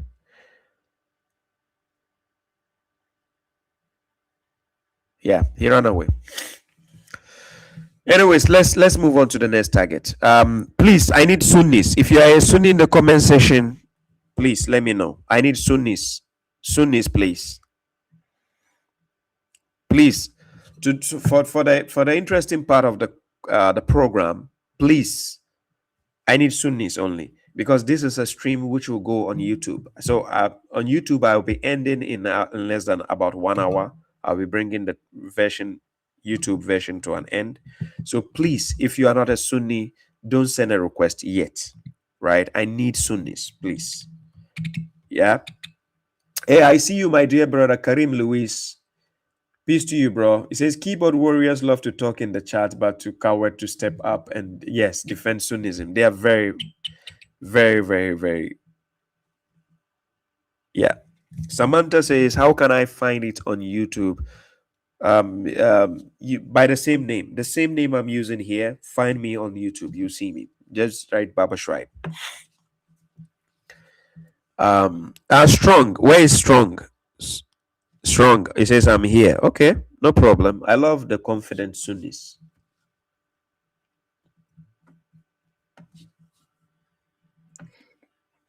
Yeah, Baba Sahib, how are you? Alhamdulillah, I'm doing well. Your name and where you're calling from? My name is Ahmed. I'm calling from Italy, Originally from Gambia, right? Yeah. How may I help you? So you are a Sunni? I practice Sunni. I'm a Muslim, but I practice Sunnah. Whose Sunnah do you practice? The authentic Sunnah, the authentic Hadith of the Prophet. I practice that one. Who made it authentic? The Sahabas who are with the Prophet, and those who write the 6th book of the Sunnah, that they are authentic. Yeah, those are the ones I believe I practice them, But Imam Bukhari never met the Prophet. And those who wrote the Kutub Sitta, they never met the Prophet. No.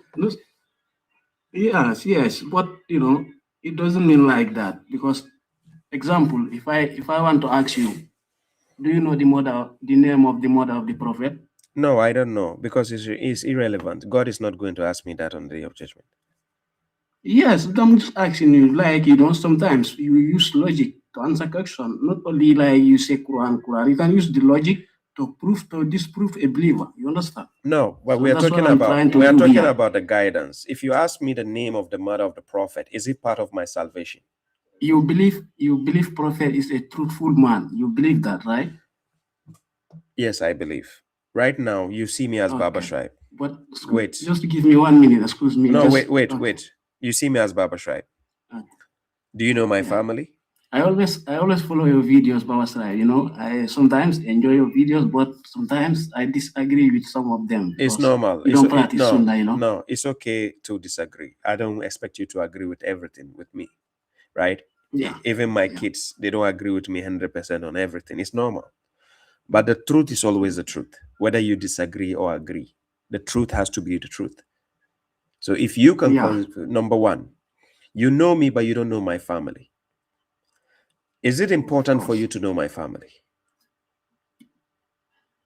Yeah, in another way, yes. In another way, no. No, it's not. No, in another way. If somebody asks me, excuse me, if somebody asks me, do you know Baba Shraib? So if I know you well, I would say yes, I know you. Do you know his family? No, I don't know. Okay. If somebody who tell me I know Baba Shraib, I know his family, that guy knows you better than me, how I know you, because that guy know your family, he knows you. What does it do? What does it do? That guy knows you better than I know you. What does it do to him when he knows me better? What does it do to him? No, for you, it doesn't do nothing to you. But no, what does it do to him? Knowledge. Wait. To him, what does it do to him when he knows me, he knows my family? What does he benefit? Maybe he have more knowledge than me, who knows you alone, than the guy he who knows you, knows your parents, knows your family. You are shifting the goalpost, which means that what I'm trying to prove to you is what we call relevance and irrelevance. You know my family. Is it my family we are talking about, or the message we are focusing? The message. So why do you need my family? Somewhere. No.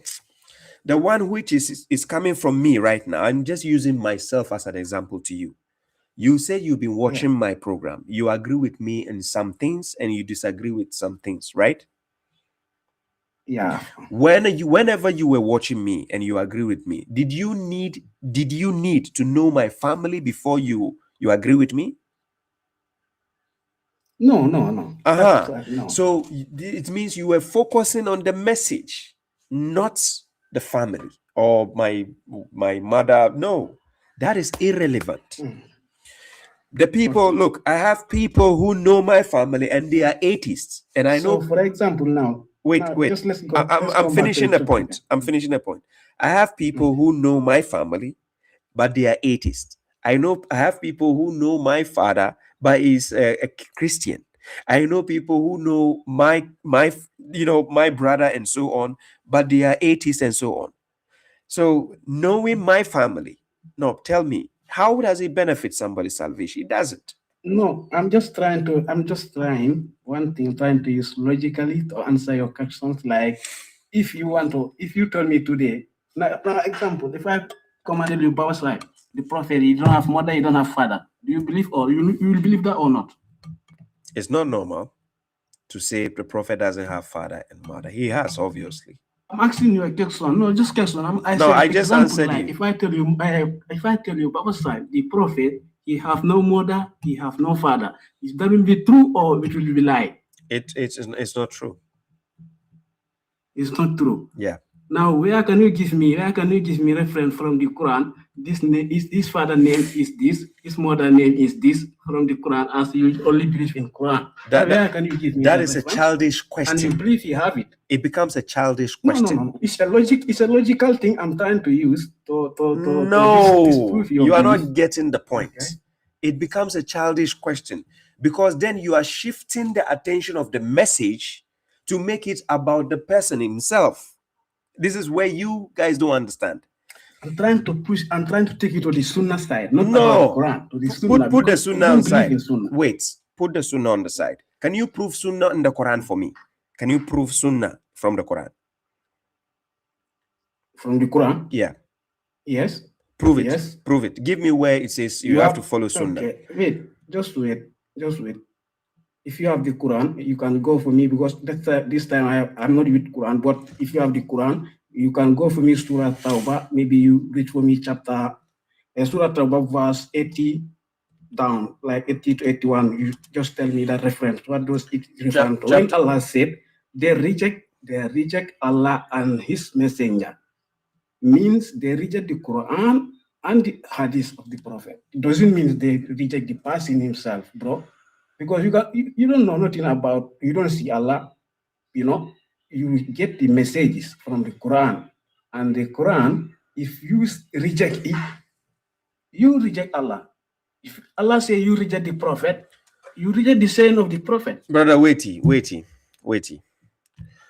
Oh my God. The verse you gave me, chapter 9, verse what? Yes. Surah Tawbah. Verse what? Verse 80. Okay. 80. It says whether 80 to 88. Okay, it says whether you seek forgiveness for them or you do not seek forgiveness for them, even if you seek forgiveness for them 70 times, that God will never forgive them. That is because they disbelieved in God and His messenger, but God does not guide the immoral people. That is verse 80. Okay. Now, when they reject God and His messenger, what did they reject? When they are rejecting the message of God. The message of God and the message of the prophet. No, right? It doesn't say prophet in the verse. No. But it says they reject Allah and His messenger. Does it say prophet? No. I'm just trying to say, yes. It doesn't say prophet, but it says messenger, right? Thank you.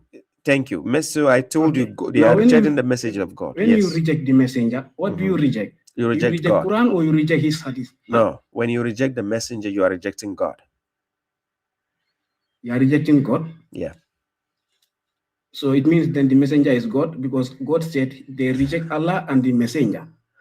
There are two. If you are Allah and the messenger. No, they are not two. Listen here. Understand the word messenger. What is the duty of a messenger? Messenger to spread the message of God. Thank you. Does he have to spread his own message or the message of God? He has to spread the message of God. Does he have to spread his own message also? That was sent to him. Wait, does he have to spread his own message? His own message? Yeah. When they are in terms of the Quran, no. But when it's term is no, don't explain. Don't explain. Does he have to spread his own message? Even I can say that, yes, he can spread his own message. Then he's not a messenger. I can say that. No, then he's not a messenger. Why? Because you don't understand the meaning of messenger. You just told me a messenger is to spread somebody's message. That's a messenger. Yes. That is what makes you a messenger. So the moment God says obey God and obey His messenger, which means that messenger only has to do the duty God has told him to do. He cannot do anything else. He can't say, you know what, I'm a messenger, but this is what God sent me with, but let me give you something extra. This is from me personally. Then who gave him that personal? No, that is not part of religion. Wait. Wait. The personal one, who gave him to give it to you? It's God. The personal one? No, that one is not there. You cannot put that one there. Thank you. So that means he has to only give you what God says. That is why he's called a messenger. If God says obey God and obey the prophets, then that means the prophet can give me his personal thing also.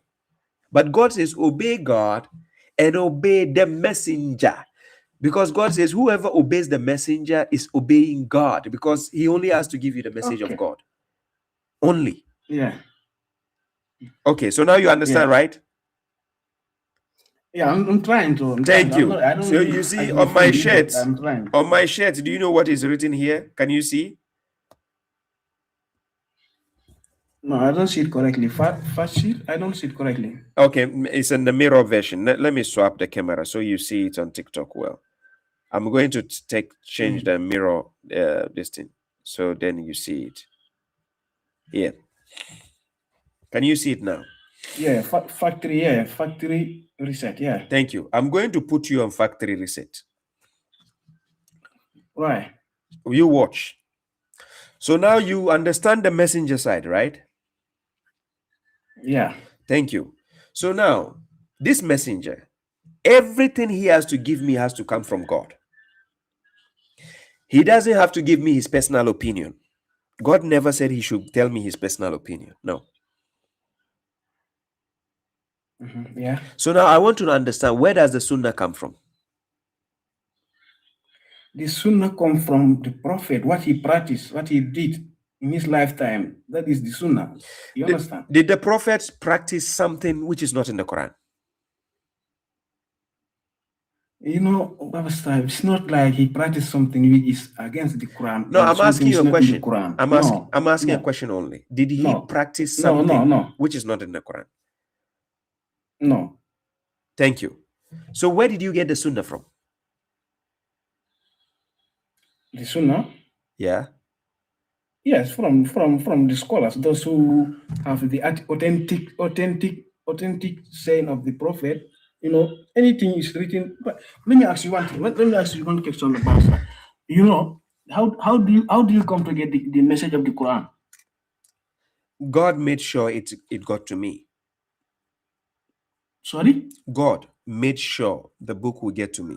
So I grew up and I saw the book. By how? By how? No, wait, by how? wait. I grew up and I saw the Quran is around people. People are having the Quran, and the Quran is claiming to be from God. Yes. Yeah, that's how I met the Quran. But who was writing it down? Was it written down, finished complete in the time of Prophet, or it was not written all complete in the time of It was Prophet? complete. According to Quran chapter 6, verse 115, God says the word of your Lord is complete in truth and justice. He was telling the Prophet. Yes. Yes. But also in the same place, you hear the Prophet said, "I leave you with two things. As far as you hold on to them, you will never go astray. No. I leave you That with is the from the Quran Hadith. and my Hadith." No. So excuse me. No, that's from the Hadith. No, don't quote That the is Hadith. there. No, don't quote the Hadith to me. Yes, I believe it. That's why I'm quoting it. Wait. We are trying to justify the Hadith now. You don't need to quote it to me. The Hadith is what we are trying to find its veracity.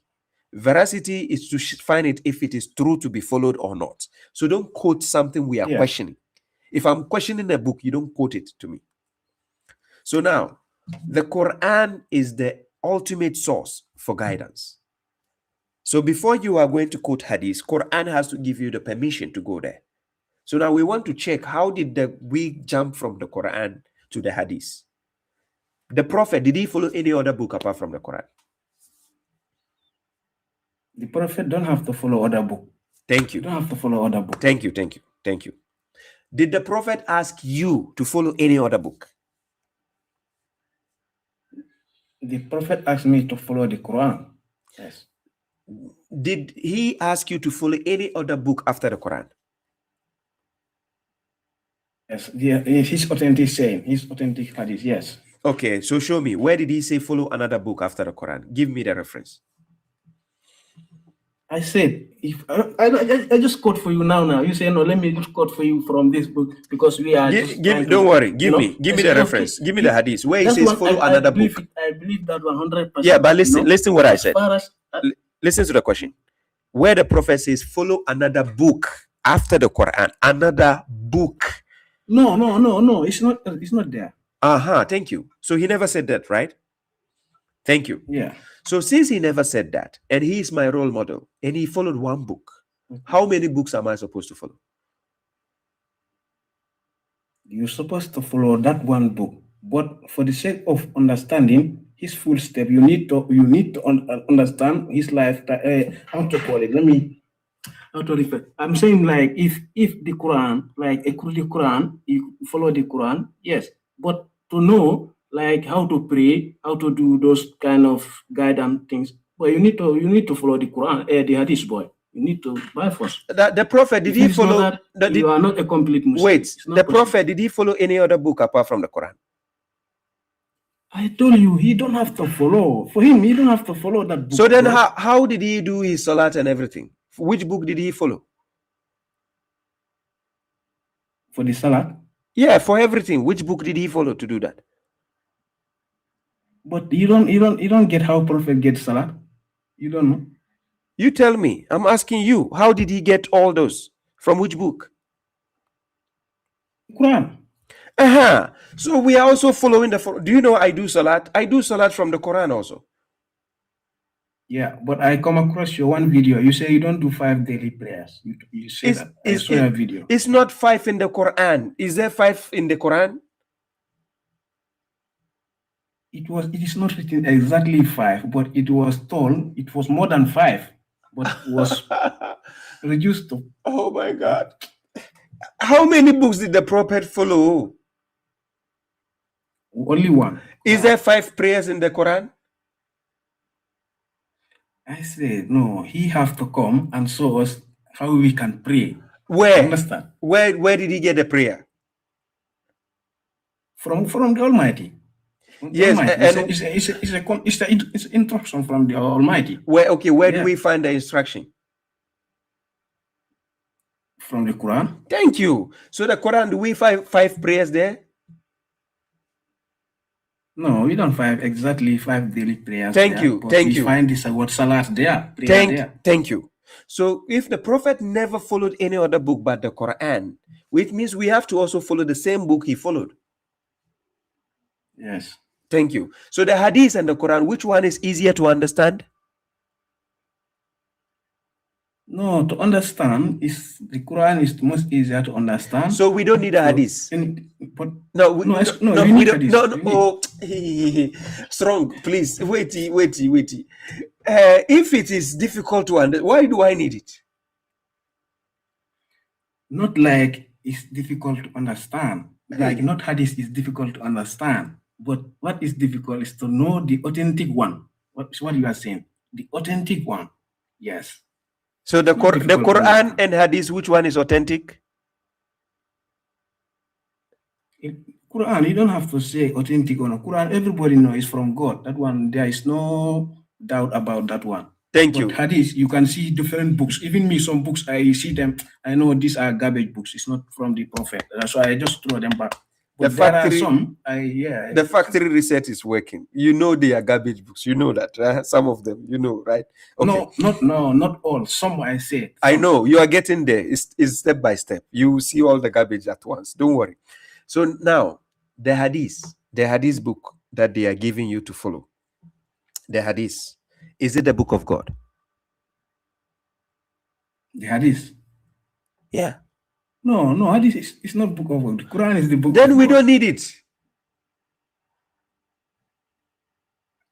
You don't need it. Is it from God? No, but it's from also a person, you know. Really, it's not from God, but it's a truthful person. Nobody knows him as somebody who mislead people or somebody who give false message. No. So in that sense, you need I'm just telling you need to follow what he have done. You understand? I need to follow who? Oh, wait, it's wrong.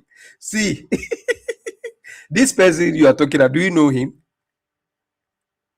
Who? The one you say somebody is righteous, we can trust him. Who that person? Do you know the person?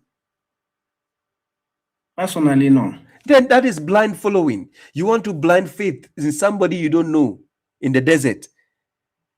The book is not from God. Why are you wasting your time to follow it? Okay, now from you, do you know the Prophet? You know him? I don't know him personally. No, I don't need to know him personally. You don't know him personally? No. But did he have family? He have from where he come from? Of course, he's a human being. He has family. I don't need to know that. He's a human. Yeah, he's a human. Okay. Excuse me. You believe he's a human? Yes, right? Yes. And then you believe he don't fall down from the sky. You believe he have parents, everything, right? Yes. Okay. But I told you now, give me proof from the Quran where it says this is the parents of Muhammad, his mother, his father. Because now, if I tell you today, Baba Sahib, Prophet Muhammad, you don't have mother, you don't have father, give me proof from the Quran, you cannot. If you make a claim, listen, in life, yes, anytime you make a claim, you have to prove your claim. Especially okay, now prove this claim for me. No, wait. You are the one making claim. I'm not making any claim. You make a claim. If you make a claim, you have to prove your claim. You and I, who is making the claim right now? Which claim? That I'm the one who's saying. I'm the one who's saying, but I'm trying to prove it to you so that you can show me any proof your belief. That what? Like what I asked you. Prophet Muhammad have a mother, have a father, but I need the proof from the Quran, not from Hadith. I need proof from the Quran. He has a parent. When God talk about Surah Ad-Duha, wait. Proof, oh no, wait. You don't believe Sunnah. Wait, don't worry. The evidence is found in Quran chapter 93, Surah Ad-Duha, where he says, وَالضُّحَى وَاللَّيْلِ إِذَا سَجَى مَا وَدَّعَكَ رَبُّكَ وَمَا قَلَى وَلَلْآخِرَةُ خَيْرٌ لَكَ مِنَ الْأُولَى وَلَسَوْفَ يُؤْتِيكَ رَبُّكَ فَتَرْضَى أَلَمْ يَجِدْكَ يَتِيمًا فَآوَى. Yatima. When we say yatima, it is somebody who is orphan. So we know an orphan. He's orphan. Yes, when you are an orphan, you have to have parents before you become an orphan. Yes.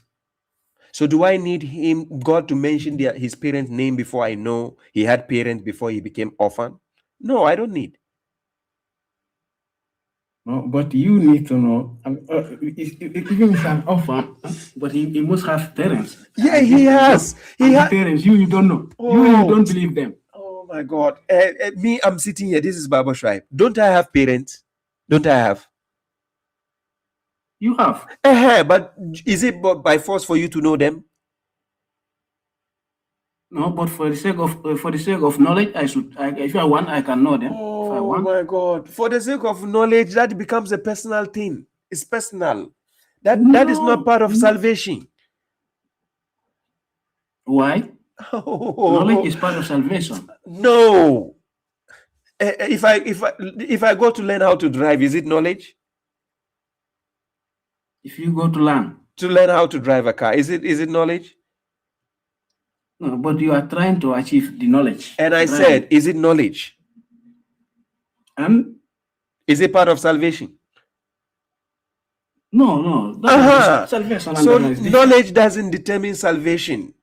We are talking about the guidance of God. Listen, the reason why I'm telling you to follow the Quran, which is the guidance of God. Quran chapter 2 verse 38. God himself says, follow my guidance. He didn't say follow somebody's guidance. Do you understand my point? I understand, yeah. Prophet Muhammad himself, Quran chapter 2 verse 272. Yes. God told him, Laysa alayka hudahu. Follow my guidance and your prophet. No, he never said that. No. He never said follow my guidance and your prophet. He never said that. Well, you cannot remove the prophet from I didn't remove him from guidance. I didn't remove him. Did the prophet guide himself? He was guided. By who? By the creator. So let's follow the creator now. Yes, we are following the creator. Simple. To know that creator, we must use the footsteps of the messenger. Where do we find the footstep? The Quran. Thank you. And the Hadith. He added the Hadith. Oh. Okay, so marrying the CCSO girl, is it part of the footstep? CCS girl? No. That one is just, even me, I don't trust that Hadith. Hey. I see Hadith. You don't trust that Hadith? No, because that Hadith is not authentic. It's authentic, saying Prophet Muhammad married 6 years old. No, I saw when she was married. Ladies and gentlemen, he said it's not 9 years. You are rejecting Hadith. Not 6 years. Strong, you are rejecting Hadith. No. Don't be a Hadith. This is not from the Quran. It's from Hadith. So if I don't believe it, I can reject it. It's from. It's not even. It's not. It's true. It's true. It is the authentic. Bawsa, let me tell you one thing. Not less than 6 years back. You imagine. No, it's not possible. That Hadith is not authentic. You understand? The authentic one was 9 years. Before Isa get to the house of Prophet, she was 9 years. So yes. Is she still a child or not? Still, it's a child, but you know, as the age, sometimes women, you know, What strong? What are you trying to explain? I'm trying to explain that what you believe, like you're saying, Prophet married 6 years old. No, that one, I'm trying to explain that one is not right. But the Hadith says it, 5,134. Sahih al-Bukhari. Yes. Yes, but before she gets to the house of Prophet, she was already 9 years. So you believe that? You believe the 9 years one? Yes. Then you still believe that? I believe that, yes. Oh my God. What I'm saying, I don't believe she was 6 years old when she get into the house of Prophet. That's why I tell you. Oh my God. You know. Are you going to follow his sunnah? Who, Prophet? Yeah. Yeah, the authentic one, yeah. So you also going to marry 9 years? No. Because the generation is not the same, like, you know, today age, even the science you can prove it today. It's not the same. You cannot say that. Just let me give you one example. No. Don't do that. Those days, you see human being live 200 years. You see human being live 250 years. But now, can you see a human being living even 100 years? You see it with your eyes before? Where? The one you said they live 200 years. Have you seen it with your eyes before? No, I don't see it. But, you know, according to the Hadith, how many? Wait. According to the Hadith, how many years was the Prophet before he died? 63. So the Prophet couldn't even live long. Don't people also die now, 63 years? People down there, yeah, 63. Yeah, so if somebody live 100 years, that don't you think somebody can also live 100 years now? Now, yes, but before, how people live, like... Hey, were you there? Were you there? Were you there to see with your eyes? No. Why? So why are you saying? I believe what is written. Hey, my God! Don't. It's not everything that is written you have to believe. Yes. It's not everything. So don't. The one the authentic one, I have to believe them. Who made them authentic? Who made the people who wrote them? Who knows that yes, these ones are authentic? What if do research? They know. Yes, what if they are lying from the Prophet? What if they are lying? Huh? What if they are lying? What if they are lying? Yeah. But you know that one. It doesn't mean if they are lying, it will take you to hell or to no, because you are praying your prayer. Your guidance is from God. It's not from like Hadith book. Thank you. The guidance is taken from God. Thank you. Where do I find the guidance of God? Where do I find it? From the Quran. Thank you. Otito, it's finished, right? From the Quran, it's enough. Thank you. Thank you, Brother Strong. Thank you for agreeing with me. Thank you for factory resets. God bless you. Baraka baki. Okay, thank you. Thank you, my brother. See you. Peace. So, ladies and gentlemen, factory reset successful. Factory reset successful. Well,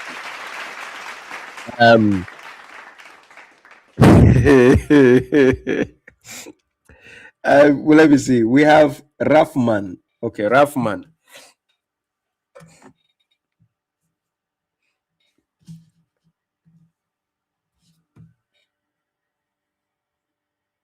Somebody says you speak Mandinka. I try my best. Yeah, salam, my brother. Your name and where you're calling from? My name is Abdurauf, and I'm calling from Italy. Yeah, it's obvious you are originally from Ghana. Yes, of course. Abdurauf, how may I help you? Well, I want a bit of clarification because I came across 2 of your videos and it sounds to me somewhat confusing, and so I want you to clarify the 2. There's a video of you saying, I don't know whether you are mad at someone who is saying the Prophet is explaining the Quran or is to explain the Quran to us because it was revealed to him, and you seem not to agree with the person. On the other hand, you have successfully, translated a Quran and you are listening to explaining to people. I don't know, that part of the Quran is revealed to you, and so you are the one to translate or explain it further to people, or because you are able to translate it somehow, and so you seems to have the right to explain it more to the people than the Prophet that we all believe it was revealed to him. So that is what I want a bit of clarification from you. No problem. So first of all, the word explanation and the word translation are not the same. When somebody translates something, doesn't mean he's explaining that thing. So let's say you say something in Hausa language, and I say the same thing you just said, and I said it to somebody in English language. Am I explaining?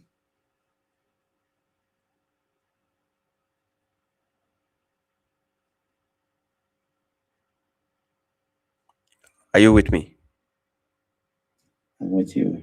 Go ahead. When I do that, am I explaining? No. Thank you. We call that translation. In Arabic, we say tarjama. So what I do is translation. I translate from Arabic and I bring it to English so that people can understand in a global English, globish English, meaning I use the most basic English that people can understand. Now, let's go back to explanation. The Quran on its own has done its own tafsir. So when I do the translation, then now I make people see the translation. From that translation, then they will see the explanation God has done. It is not me doing the explanation. What I'm doing is I'm leading the people to show the people that check this verse, check this verse, check that verse, check this verse, the answer is there. Check here, the answer is there. Check there, the answer is there. That's what I'm doing. So what I'm doing is more playing the role of a messenger. I'm not doing the role of the prophet. The prophet, he is the vessel. He is the first to receive it. And he used it for judgment and other things. And then he delivered it to the people and left it and went away. Number one, if the scholars are telling you the prophet is the best mufassir of the Quran, has he explained everything in the Quran for you?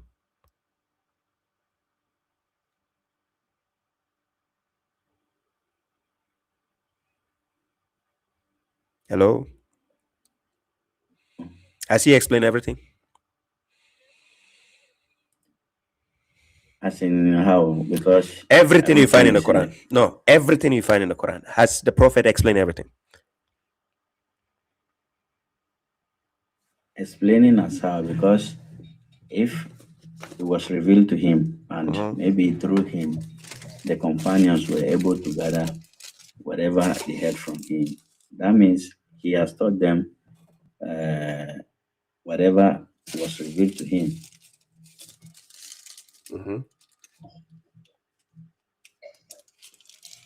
Did you answer my point? I said, if the Quran was revealed to him and through him the companions were able to gather whatever they heard from him, that means he has explained it to them. I said, did he explain everything? To me, yes. Okay. Alif Lam Mim, what does it mean?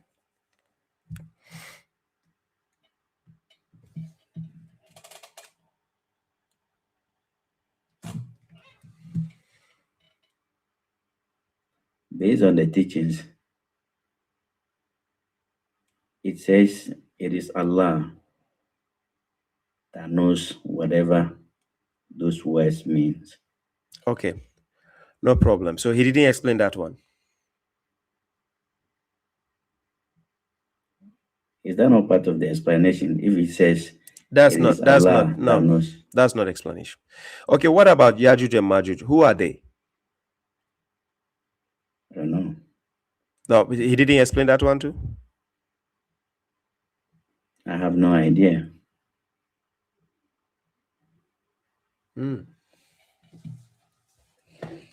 So are the scholars lying when they said he explained everything?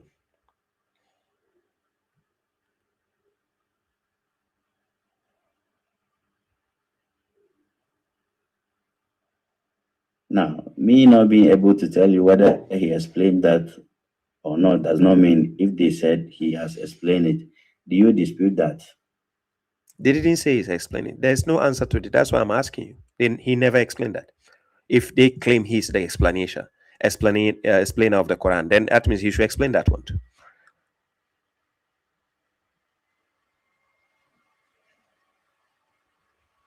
So if you have a knowledge about Yajuj and Majuj, how did you know about it? It's in the Quran. If there's no explanation about them. No, it's in the Quran. Huh? It is in the Quran. Yajuj and Majuj is in the Quran. It is in the Quran. Yes. So, and if the Quran was revealed to Prophet, and through him we all got to know about the Quran, based on what we know from the scholars. What else that he did not explain, if I may ask? Are you asking me now? Yes. No, that's not a question for me. You came questioning me that I'm explaining the Quran, so am I trying to say we shouldn't follow the explanation of the Prophet? That's your question. So according to you, which means the Prophet already did all the explanation. That's what you meant. That's why you asked me that question. And I broke down to you that I'm not explaining the Quran. What I did is translation. And out of the translation, people will get to see the explanation of God. So according to me, the one who followed the Quran, it is God who is explaining the Quran, not Prophet Muhammad. Do you see the difference? Do you see the difference? Yes. So I'm not saying I'm doing explanation. Neither did I say Prophet Muhammad is doing explanation. I said God does the explanation. But the role I'm playing a messengership role, meaning to give people clarity, meaning something which is not known to the people, I make it known. So sometimes people will ask me a question, does God say this in the Quran? Then I say yes. Then I bring the verse. Then they see it and they are like, oh, so this is in the Quran. I never knew it's in the Quran. So now they know.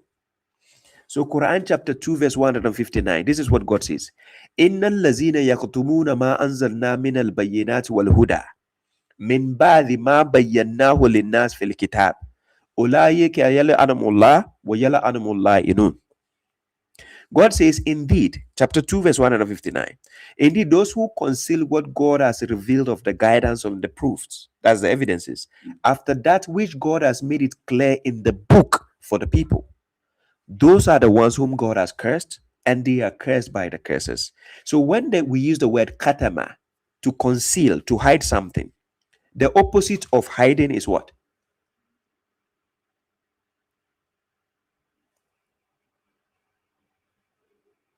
The opposite of to hide something is to do what? Reveal it. To reveal it, to expose. So in the Arabic we say bayan or bayin. So what I do is to bayin. What did God say? وَمَا أَرْسَلْنَا مِن رَسُولٍ إِلَّا بِلِسَانٍ قَوْمِهِ لِيُبَيِّنُ لَهُمْ.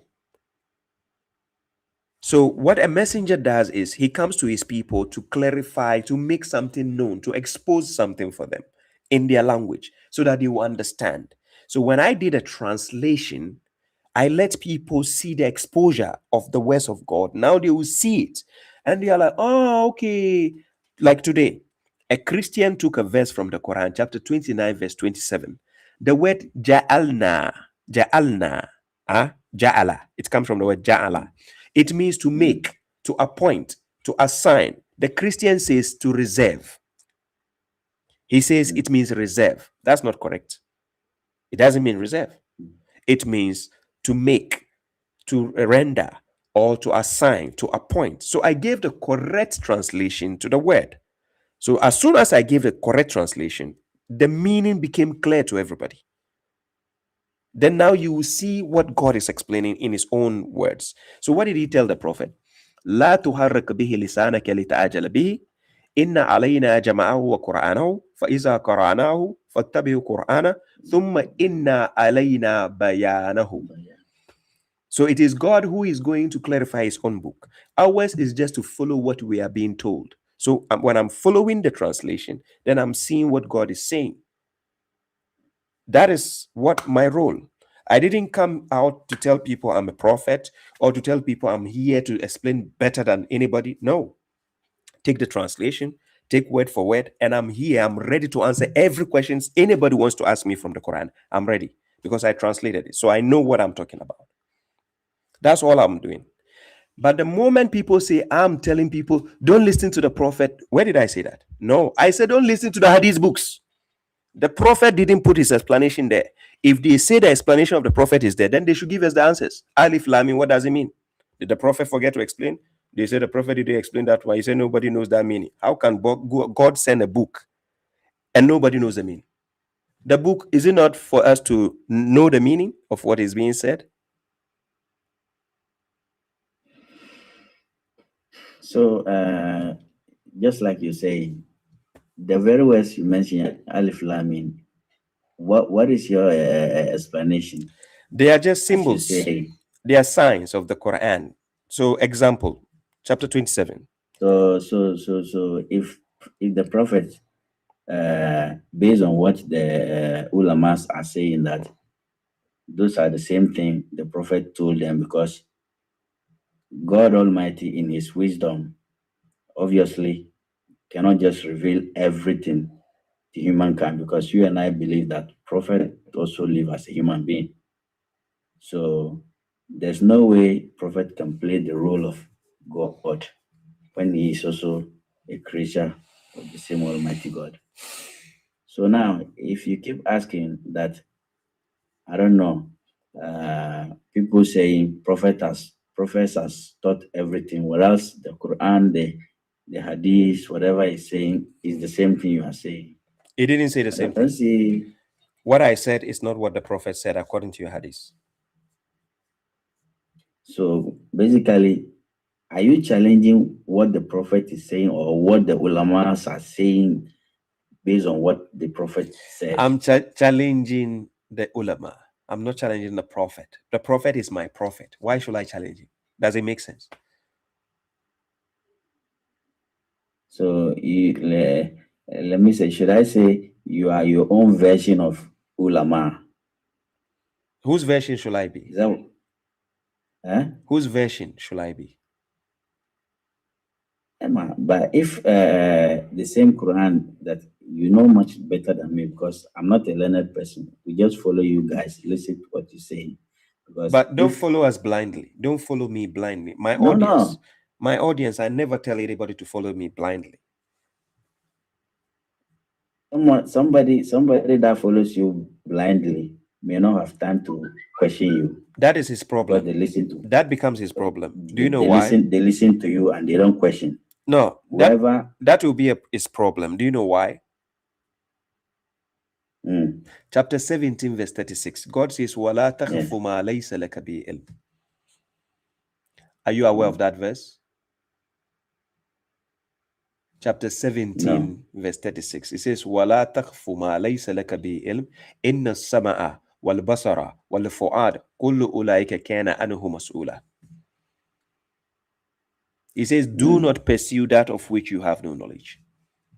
Indeed, the hearing, the eyesight, and the mind, all those will be held accountable thereof. So now, the burden of knowing, who is it upon?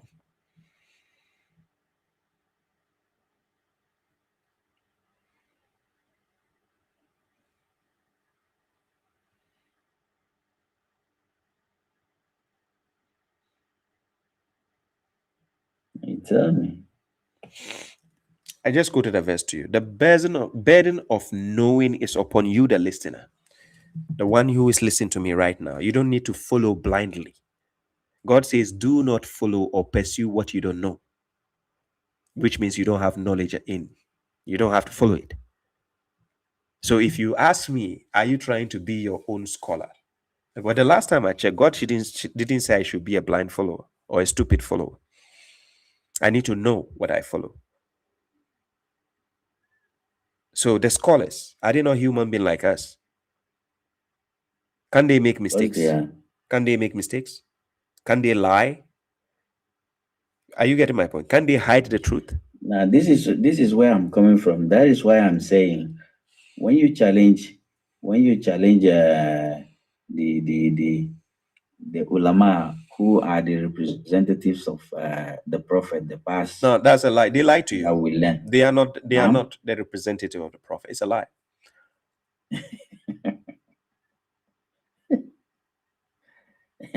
No. For instance, I'm not someone who is learned. I'm not knowledgeable. So I listen to mu'allims, people that teaches, people that talks about the books that I have no knowledge about. I listen to what they said. If I have questions, I question them and stuff like that. No matter what, we can never be equal, because all fingers are not equal. God Almighty never create human beings, even though he asked us to learn, but there's no way he could have, make all of us to be knowledgeable, because if not, who is going to teach the other? So definitely it's going to be this way. But when you keep having problem with, just like you say, the ulamas are telling lies, never heard about prophet or never said what prophet is saying.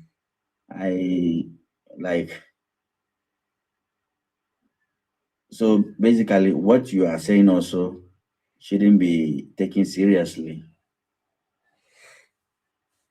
Did I force you to take what I'm saying?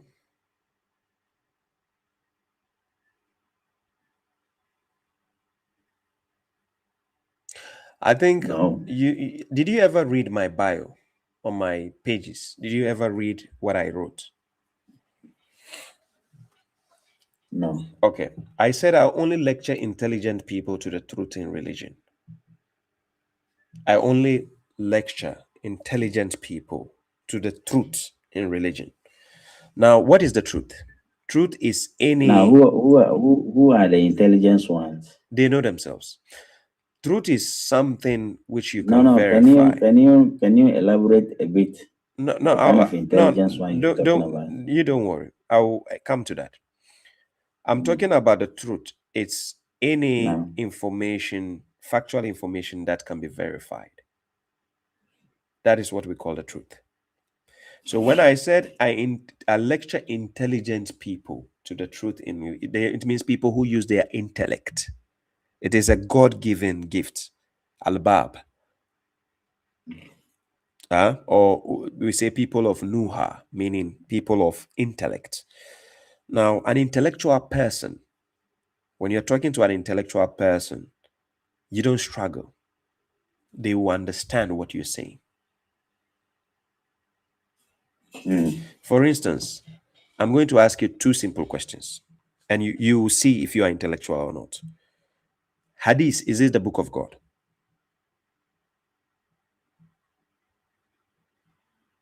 No. Quran, is it the book of God?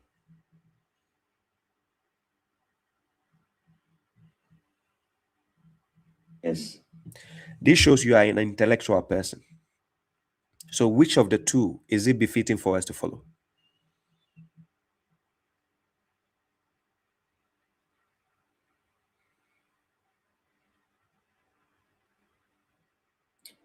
But excuse me to say, these two are, the Hadith and the Quran are two different things. Yes, they are. Yes. And I'm asking you, which one is from God? Quran is from God. So which one are we supposed to follow? But is anybody disputing the following of the Quran? We follow Quran. You haven't answered my question. No. You haven't answered my question. I said, which one are we supposed to follow? Quran. Thank you. That's the book of God. Because God is going to question me on the day of judgment. So the messenger himself will tell God on the day of judgment, chapter 25, verse 30. Qala Rasul ya Rabbi inna qawmi takhazu hadha al-Qur'ana mahjura. He says, my people have taken this Quran as abandoned. Did he say they have taken Quran and Sunnah or Quran and Hadith or Quran and anything? He says they have taken the Quran as abandoned. Because that is the book of God you need to follow. That is the book God is going to question you about. Not the Hadith. He never gave you Hadith books. So why will he question you about something he never gave you? But if you insist we need to follow the Hadith, then you have to justify the claim. And these are what your scholars hate me for. They can't face me one-on-one to justify. So they can stay far away and tell you guys I'm the enemy of the Prophet. That's all they do. So, Baba, what is Hadith? What is Hadith? Hadith means narration. And how does narration comes about? So, for instance, you take the Quran. We have Al-Ataka Hadith Musa. We have the Hadith of Musa in the Quran. You check the Quran. You see the story of Musa, right? No. We have the Hadith of Yusuf in the Quran. We have the Hadith of Ibrahim and his two guests. We have the Hadith of Fir'aun. We have the Hadith of Junud, the soldiers of God. We have the Hadith of Judgment Day, Ghashiyah. Al-Ataka Hadith al-Ghashiyah. It's in the Quran. Then the Prophet himself, Surah Al-Duha, فَأَمَّا بِنِيمَةِ رَبِّكَ فَحَدِّثْ. So that favor God has done to him himself, God said he should narrate it. So you find it. Inna ataynaka al-kawsar. It's in the Quran. The favor God has, you still find it in the same book. So God says, Allahu nazzal al-ahsan al-hadith. God has revealed the best hadith, which is the Quran. So now he drew the challenge. He says, فَلْيَاتُوا بِحَدِيثٍ مِثْلِهِ إِن كَانُوا صَادِقِينَ. Let them bring a hadith like the Quran if they are truthful. So, my brother, is there any hadith like the Quran? So now, which of the hadiths do you have problem with, if I may ask? The garbage ones. Such as? You know.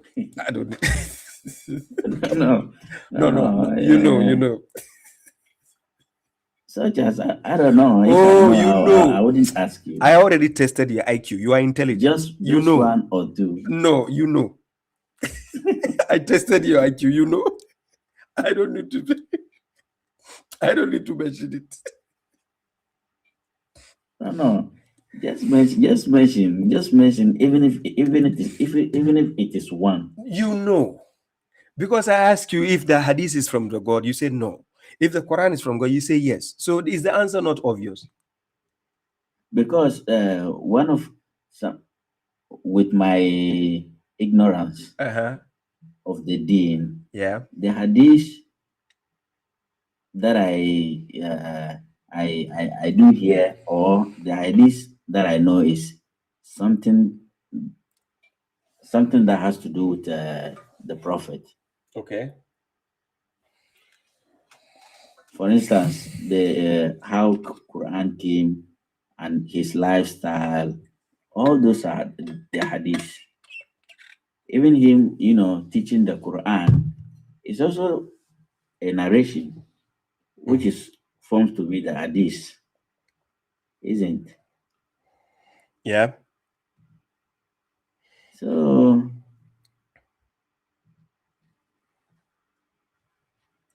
But you see, my brother, what do you say your name is? Rahman? Abdurrauf, you see, what Baba Shuaib wants to do for intelligent people, first of all, is reset. The scholars have programmed our brains since we were kids. So the thought process we have been taught. I'm going to give you an example. Look, you are an intelligent person.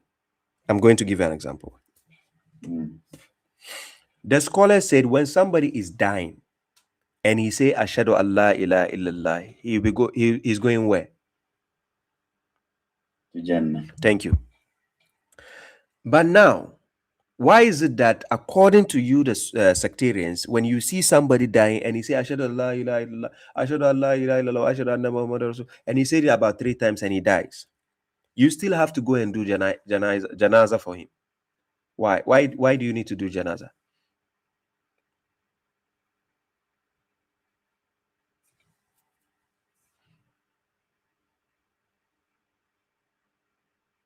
Neither has informed like something that has to be done, or do you mean he should just be? Why should it be done? What is the main reason why janaza is done? The salat of janaza is done. What is the main reason? I want to show you the contradiction.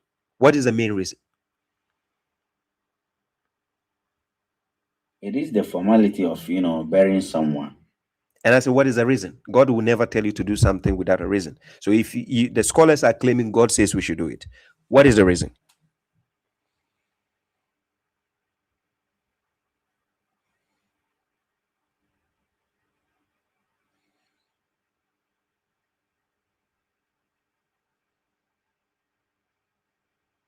Get you, Baba, because janaiza, per my knowledge, is part of the formals to bury someone.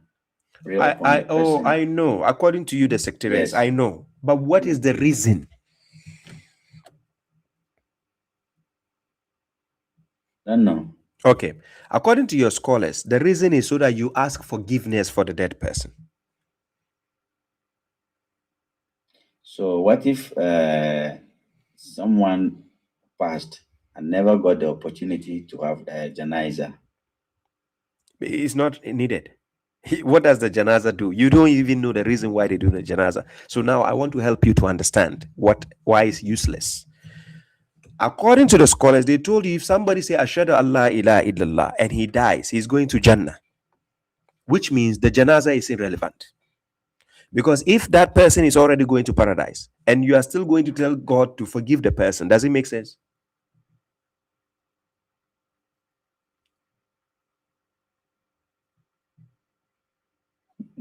No. Okay. So now, there's 2 sons of Adam in the Quran, chapter 5, verse 27. When you read up to verse 31, 2 of them, one is a bad guy, one is a good guy. Yeah. The bad guy killed the good guy. And the bad guy buried the good guy. And the bad guy didn't pray for the good guy. And the bad guy didn't do the bath, do the ritual bath and everything for him. But he buried him.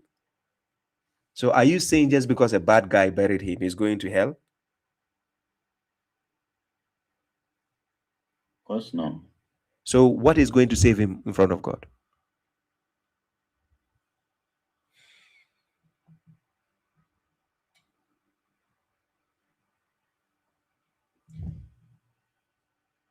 What is going to save him? Are you saying because he never got the prayers needed for burial, so God in his own wisdom is not going to forgive him? Thank you. Now you have answered the question.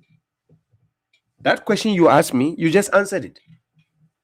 But so which means which means his deeds are going to save him. The salat, the ritual bath is useless. If per your knowledge or per the evidence from the Quran, per the evidence in the Quran, chapter 39, verse 61, God says that you can only be saved on the day of judgment by your achievement. According to chapter 39, verse 61. Let me show you the verse. This is what God says. Surah Zumar, verse 61. Listen what God says. I'm starting from verse 60 to 61. God says, and on the day of resurrection, you will see those who lied about God with their faces blackened. Is there no abode in hellfire for the arrogant ones? Then 61, and God will rescue those who were pious by their achievement. By their achievements. Mafazatihim. Right? No evil will touch them, nor will they grieve.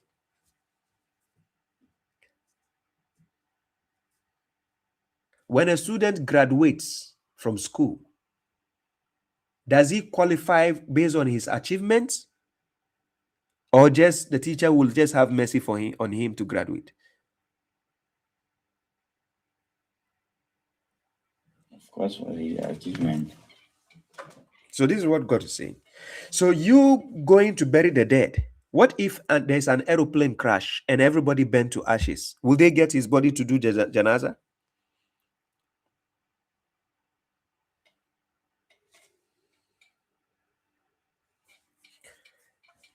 What if the shark eats the person into pieces? So, Janaza? So you are of the view that the hadith that says the prophet already has the knowledge, being a candidate of Jannah, but yet he still strive in the good doings and stuff. To you, it's of no relevance. I don't understand. You're talking about a prophet. You see the difference? This is what God told the prophet. The prophet was already assured that he will make it on the day of judgment because he is a prophet. So I'm going to show you. Chapter 93, Surah Ad-Dua. He was already assured that he will be granted success in the day of judgment. So God says, by the forenoon, Wadduha wal-layli iza saja, by the night when it enshrouds. Then he says, your Lord has neither left you nor detested. Then he says, but the hereafter is better for you than the first life. He says, وَلَلْآخِرَةُ خَيْرٌ لَكَ مِنَ الْأُولَى. So the hereafter is better for you than the previous life, meaning the life he lives in first, the hereafter will be better for him. But that is if he continue righteously the way God wants him to do. Because according to Quran chapter 39 verse 65, this is what God told the prophet. This is what God tells to the prophet. He says, وَلَقَدْ أُوهِيَ إِلَيْكَ وَإِلَى الَّذِينَ مِنْ قَبْلِكَ لَإِنْ أَشْرَكْتَ لَيَحْبَطَنَّ أَمَلُكَ وَلَتَكُونَنَّ مِنَ الْخَاسِرِينَ. He told the prophet, and it has suddenly been inspired to you, Muhammad, and to those before you, Muhammad, that if you associate others, if you do any shirk, your work will become worthless and you will be among the losers. This is what he was told. And then the last one, chapter 7, Surah Al-Araf, verse 188. This is what the prophet said. He says, say, I, Muhammad, do not control for myself any benefits, nor harm, except what God wills. And if I was aware of the unknown or unseen, I would have increased in welfare, and no evil will have touched me. I am only a warner and a herald to a people who believe. This is what the prophet said. Yes. So he himself doesn't know the future. It is based on only what God tells him about the future that he can know. So if he continued as a righteous person, of course he'll be going to Jannah. That's what God promised him. But if he does shirk, everything he did will be useless. So which means he was not untouchable. Do you see the point? He was not untouchable. Untouchable will be like if God tells you, even if you sin or you don't sin, you go to paradise. That is untouchable. But Prophet Muhammad was never untouchable in front of God, which means if he does shirk, everything he's been promised will go like the vapor. Yes. You see? Okay. So now we see the evidence in the Quran. When you are using the prophet as an example, as long as the prophet is not untouchable, which means he himself is under the scope. Yes. So it is only your deeds that can save you.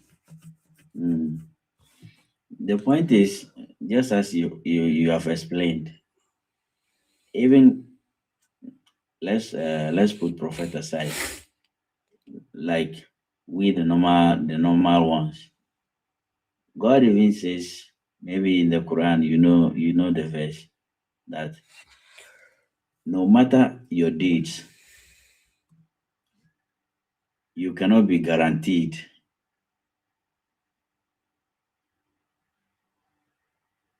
Jannah unless his favor. Unless his favor. that contradicts what I just read. Chapter 39, verse 61. God says you'll be saved by your achievement. It's just like telling me a student who studies very well to write an exams cannot pass based on his knowledge unless the teacher favors him. Does it make sense? So there's nothing in the Quran that says that no matter your deeds, it is within the right of the Almighty. No, nothing like that in the Quran. Of course, on the day of judgment, some people will be saved by the mercy of God, but those are the ones who are not sure whether they are going to paradise or hell. Those ones will be saved by the mercy of God. According to chapter 7, verse 40, when you read downwards, some people will be saved. That is the people who are not actually sure that they will make it. They will be saved. It's just like, imagine when you come late at the airport and they already closed the door for the baggage drop-off. Then the one working there considers you and say, okay, it's okay, let me consider you. You see, at that time, it is not by your effort. It's by the person just considering you. So on the day of judgment, some people will be in this scenario and God will consider them. When you read Surah Al-Araf, some people will achieve that by mercy, right? Because the reason why is some people are doing their best, but they are not sure. They are in between. But some people, they know by their works, as long as they don't do shirk, they know they are safe, right? So then, when you read Quran chapter 7, when you read from, let's say, let me give you from verse 44. When you read to, I will show you where God will mention the mercy, his mercy.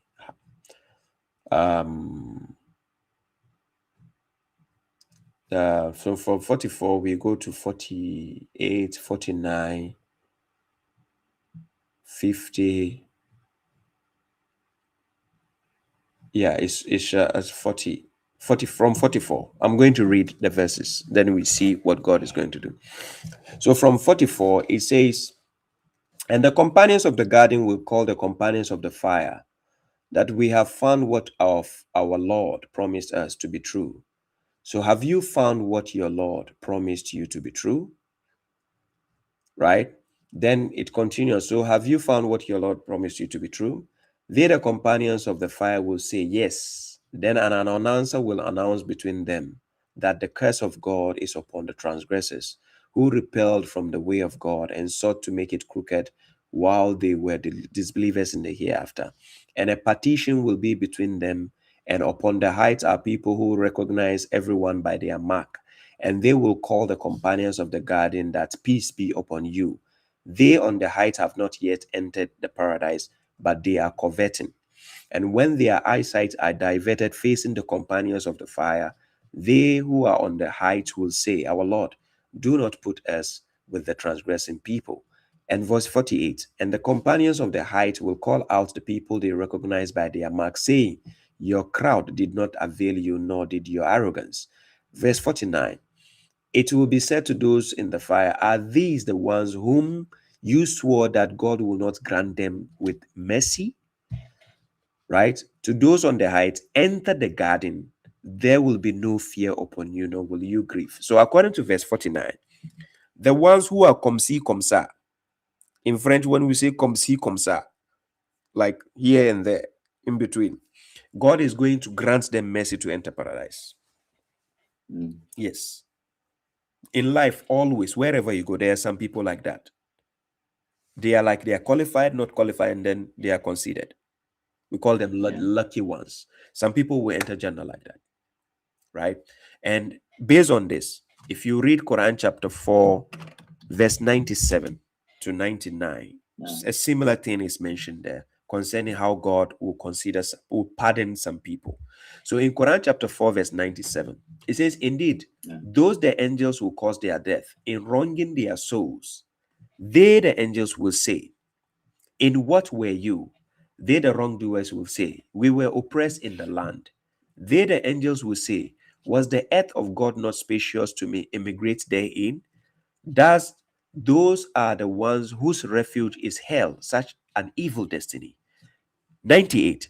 except the oppressed among the men, women, and children who are not able to dodge, nor are they guided to a way. Then those God will perhaps pardon them. For God is pardoning and forgiving. So according to these verses, you can see clearly God will pardon some people, even though they don't have a, they were oppressed and they didn't have an exit. So just like you see the war happening in Palestine, Ukraine, Sudan, Congo, and so on, some innocent people who are being killed or who are going through some difficult times and they lose their life, God can pardon them, might grant them mercy. There's a possibility. Yeah. So let me say, because you've given me enough time, thank you very much. You're welcome. My last point may be, you basically don't believe in the hadith. Which hadith? No, Chair. When you talk of hadith in general, let's say, or do you believe some of the hadith? Which one? Hadith is hadith. Do we have any hadith? There are different types. Yeah. Okay. There's hadith Qudsi. There's hadith of Sahih Bukhari, Kutub Sitta, Jamia Tirmidhi, Sahih Muslim, An-Nasai, Abu Dawood. They are all categorized also. Categorized, yes. Then the Quran on its own is hadith. Yeah. So this hadith, the very ones you mentioned, how did they come about, and are those the ones you don't believe in? Yeah, because God didn't ask us to follow, not even the Prophet. The Prophet didn't even know about it. Because the most popular one people are using, Sahih al-Bukhari. Prophet didn't give him permission. He never met the Prophet. Okay. Prophet didn't ask him to write. Who gave him the permission to write? And after the writing, who asked him to make it Sahih? Who gave them permission to make it Sahih? Are you getting my point?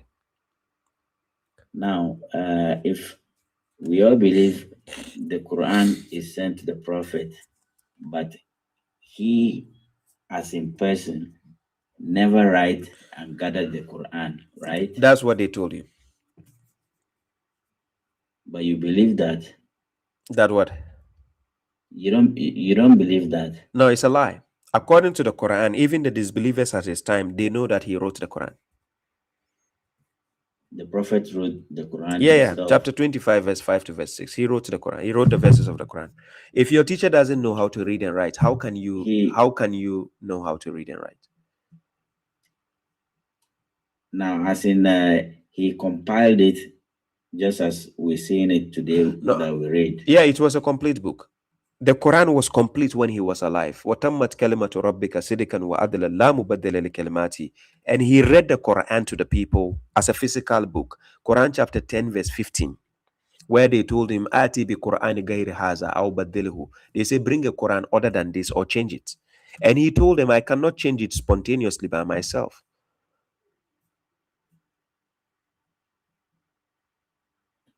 It was complete. The scholars keep lying to you, telling you the Quran was not there. It wasn't a physical book. I can prove to you beyond doubt the Quran was complete and physical at the time of the Prophet before he left. As in the Quran itself. Complete book, I'm telling you. And I need your scholars to have the debate with them. Anybody who can step forward, we can have debate on that. I'll prove the Quran is complete. It's full. Prophet left it as a book and left to the people.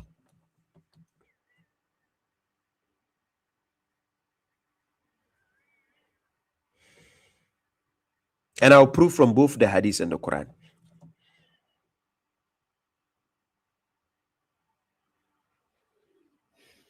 Thank you very much. You are welcome, my brother Abdurrauf. I've given you enough time. This is how I do. When a person comes and is respectful and he has a discussion, I can give you time. That is not a bigger deal for me. Thank you very much. Keep on watching, by the way. And yes, keep on watching, inshallah. Thank you. God bless you.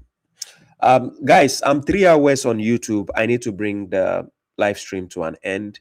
Shamim Hassan, he says, Baba Shai, please discuss about punishment of zina as per Quran. I want to know about punishment of rape as per Quran.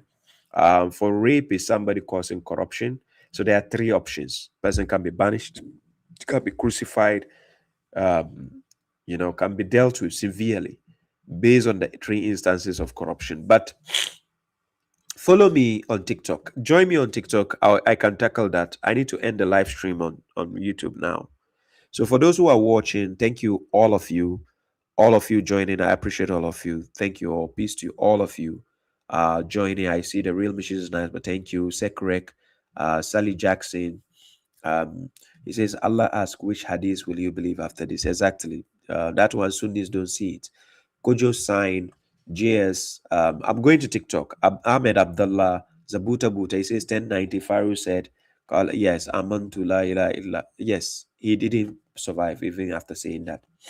So, guys, join me on TikTok and let's continue with the stream. I can be on TikTok for like two more hours. Thank you very much. I appreciate all of you. For those who send me the super chats on YouTube, thank you. God bless you. The comments, the likes, the shares. Unfortunately, on YouTube, I didn't receive any guests today, but we have it on TikTok, and I guess you learned a lot from the interactions I had with the callers, right? And sometimes people will be wondering, how come these Sunnis are civilized? Yes, when Sunnis call me and they are respectful, we can have a respectful discussion. People think when sometimes I stop the heebie-jeebie ones, it means I'm being rude or offensive. No, I match people's energy. So when that heebie-jeebie version of the Sunnis come, I have to now match their energy with the heebie-jeebies. But when the person is comporting himself, having a civilized discussion, I don't see the reason why I cannot be civil with them. You see the point? So, guys, I appreciate all of you. Till we meet again on YouTube another time. But now, if you want to watch more, join me on TikTok and you have more to watch, inshallah. So this is where I say peace to you all on YouTube. Hasta la vista. Peace.